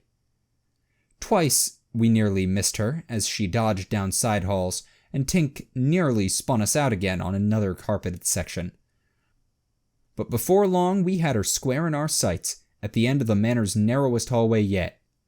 Sarge, Doc, and Twitch all opened fire as Tink floored it. In retrospect, we probably should have gone in on foot right then, because that hallway didn't turn out to be quite as wide as we'd thought. Well, actually it was, it's just that we hadn't taken all the furniture and such into account. It started with a couch getting stuck on the bumper instead of going under the tires. Then came a bust pedestal. The bust itself nearly took off Sarge's head as it sailed through our missing windshield, and a housekeeping trolley. Before we were even halfway to the sorceress, a veritable wave of furniture, knickknacks, carpets, and one unfortunate goon had risen up in front of us, blocking our view and forcing us to a grinding halt.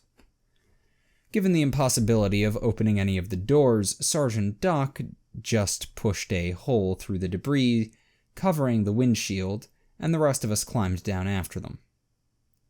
The sorceress didn't stick around to watch this, of course, but fortunately a pair of terrified maids were able to point us in her direction. As we ditched the van, hopefully for good this time, and double-timed it down the hallway, we noticed a significant increase in the chatter on our comm beads. From the sound of it, everything had hit the collective fan. Our teammates up at the big party upstairs were caught in some sort of firefight. A few of the others were yelling about chasing someone, and the other team had abandoned stealth in favor of racing to the vault. Interestingly, according to the map Tink got from them, the sorceress was heading that way as well, and we were closer to it than almost everyone else thanks to the fact that we'd driven halfway through the manor instead of walking like chumps. Sarge was about to point this out and offer to lend a hand, after we'd killed the sorceress, of course, but was interrupted as we rounded a corner and more or less ran face first into an entire goon squad. The 6 eclectically armed men were even more surprised than us. You could tell because we fired first. Now, we'd all been bitterly complaining about the quality of our current weapons, but against soft targets like, say, a bunch of idiots running into battle with no more armor than a cheap suit and a fedora, a lasgun does just fine. At that range, we didn't even need to aim. Hell, we didn't even stop. All 5 of us just held down the triggers and kept running.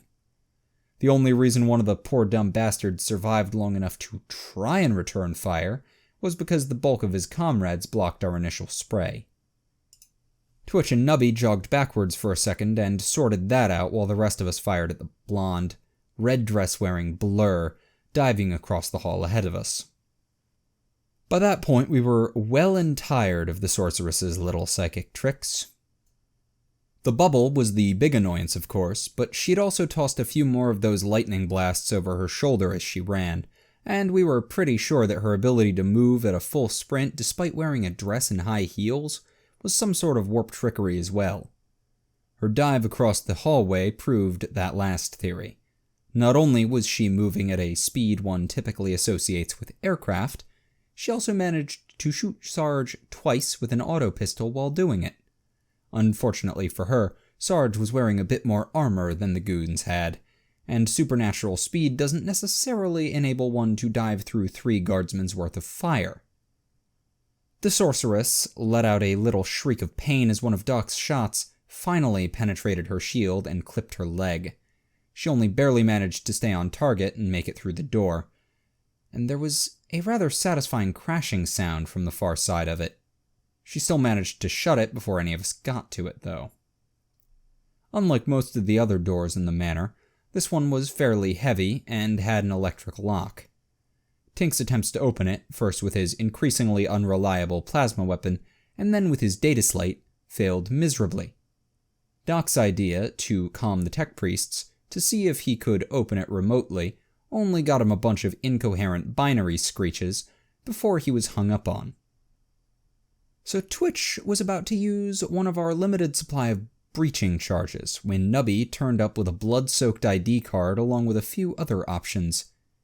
It turned out there wasn't actually a palm or retinal reader, but we did applaud the effort. We emerged into the stairwell on the far side of the door. We'd been hoping it'd just be a closet or something, but oh well. To find things a bit more lively than we'd expected. The sorceress had made it a good 4 levels above us and was trying to keep a low profile.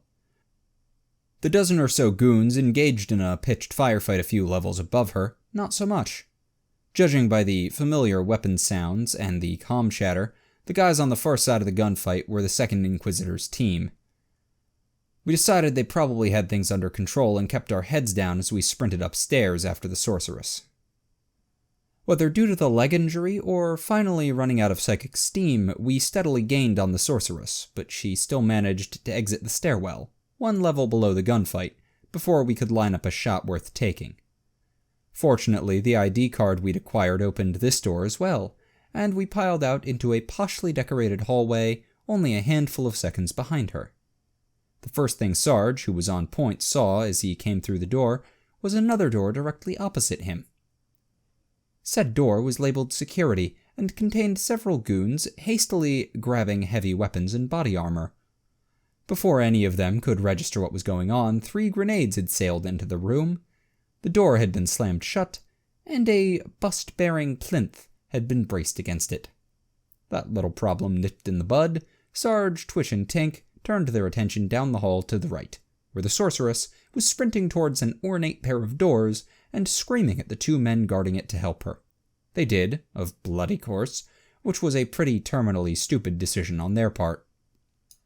Sarge, Twitch, and Tink all grabbed cover in the little art-filled alcoves lining the hallway and poured fire at the sorceress and the 2 door guards, who appeared to be a better-dressed and augmentically upgraded variety of goon, while the one on the left hosed the hall with a heavy stubber. The other keyed open the big doors, which the sorceress almost managed to reach before her shield gave out with a sharp popping sound, and she tumbled to the floor. For a second, it looked like we'd finally done it, but our brief moment of victory was spoiled as soon as the right goon grabbed the traitorous bitch around the waist and carried her the last few steps towards the doors. His buddy, still trying to lay down suppressive fire, very abruptly found himself alone, out of cover, and sole focus of 3 very annoyed guardsmen's attention.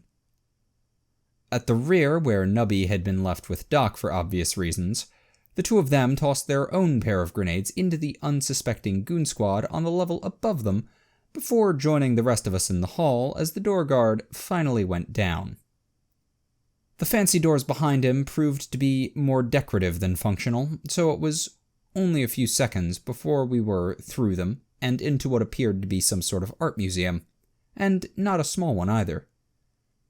At Sarge's signal, everyone split up and began searching for signs of our target, but we only got about a dozen steps before a deep, metallic grinding sound drew our attention to the far end of the room. All of us, including Nubby, despite Sarge's orders to the contrary, sprinted through the maze of displays and velvet ropes towards what turned out to be a large, slowly opening vault. We arrived just in time to watch as, with a little triumphant smile in our direction, the sorceress shot the man that had just opened the vault for her in the head, and slipped through the door as it slammed back shut and alarms began to blare. We weren't actually too concerned about the alarms. Security seemed to be a little preoccupied currently. But the half-dozen las turrets that descended from the ceiling as the vault went into lockdown were another matter. Everyone grabbed cover behind the biggest, most expensive exhibits available, and stuck to them as the turrets started scanning back and forth. The question of just how good these turrets were was answered by Tink, who poked his nose out to try and line up a shot, while the one closest to him was turned away, and very nearly got his head blown off as it spun to face him far faster than he could draw a bead. After a few seconds of pondering the situation himself, Sarge asked if anyone had any clever ideas for getting us unpinned. Tink had a few, but they all seemed to require either his drone or other plasma weapon. Sarge told him to cram a sock in it. Nubby's suggestion that we smoke the entire room and hope we were better at spotting the turrets than they were at spotting us was rejected when the trooper refused to actually test it himself. Twitch's idea to just chuck explosives everywhere and hope the turrets all failed before the ceiling did was, as usual, made Plan B, and Sarge regretfully went with Doc's suggestion. Our fearless leader took a deep breath, put on his most professional-sounding voice, and calmed Sysitat for help. The Inquisitor was incredulous, to say the least, but after a few probing questions, some cogitator checks of his own, and a slightly sarcastic description of our current location from Sarge, he acknowledged that not only had we cornered the sorceress, we'd done it in the exact vault where the artifact was located. He had far less trouble believing that we'd gotten ourselves pinned down by a bunch of turrets. At Sysitat's instruction, we sat on our hands for a tense few minutes, until we abruptly received word from the tech priest that the las turrets were temporarily offline, and we had 10 seconds to get to the control panel next to the vault to permanently disable them. Sergeant Doc immediately sprang up and had just enough time to get fully out of cover before the turrets around them opened fire. Doc was saved by Twitch, who realized that something was off and yanked the medic into his own cover as he began to run past. Sarge was less lucky. Tink was equally distrustful of the tech priest, but wasn't in position to offer much other than a bit of ineffective suppressive fire as the non-com scrambled to find new cover.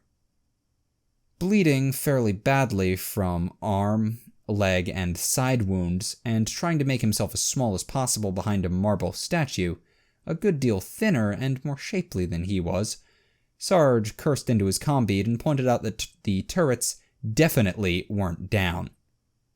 An annoyed-sounding Sysitat said to give him a few minutes, and informed us all that if we couldn't follow orders and sit still for 5 minutes, we deserved to get shot. After a few seconds of sputtering rage, Sarge pointed out what the tech priest had said. The Inquisitor told him to stop making up excuses and accept that he'd made a mistake like an adult. None of us could actually hear the bastard tech priest snickering as Sysitat berated Sarge for trying to shift blame onto his teammates, but we all knew he was and silently agreed that this meant war. By the time the las turrets had finally been deactivated for real, and we'd very carefully tested the fact, using the time-honored helmet-on-a-stick technique, Sarge had collected 3 more minor las wounds. Doc immediately went to work treating the non-com as well as his own arm wound, while the rest of us debated what to do about the trapped sorceress. Sysitat's instructions were to hold position and wait for the real inquisitorial agents to show up and deal with her, but we weren't quite sure our comm-beads had transmitted those orders correctly. From the sound of it, those real agents were having one hell of a time getting to our position, and we were feeling a bit uneasy about how smug our old boss had looked as she locked herself in that vault. Tink poked around the vault's brain-splattered controls a bit and was able to find a vid feed of the interior, but it was only showing static. Twitch examined the vault's exterior, even leaning out the windows to check the one flush with the manor's outer wall. He discovered no hidden doors and a lot of squiggly sigil things that were probably there to foil anyone trying to get in or out using magic. Reassured that the sorceress was probably still inside, he and Tink unilaterally decided to start melting a jetpack-sized hole in the door. When Nubby asked, they told him it was an air hole. The hole was just over halfway through, and Sarge was ambulatory, if not happy, when time very abruptly ran out. We weren't the best informed of what had been happening before then. We'd been listening to what comm chatter we could overhear, and Sysitat had said something about the rest of the team needing his guidance with a more important problem as he'd signed off. But that was just general stuff. The first real clue we got that something had gone badly wrong was when someone started frantically screaming "Demon Host" over the general channel. We weren't in any position to watch what went down. All we knew was that the situation on the level above us went to shit in a matter of seconds. From what we could gather, the Inquisitor and his entire team had finally reached a position only a level above us in the vault. They'd been preparing to come join us via a short rappel in and out the exterior windows, and then the screaming started. After that, there had been a lot of gunfire, explosions, and what felt like some serious warpy stuff. We weren't exactly sure what was going on up there, only that it involved the sorceress's pet demon host, and that it really wasn't going well for our allies. After nearly a minute of this, Doc raised the question of whether we should go help them.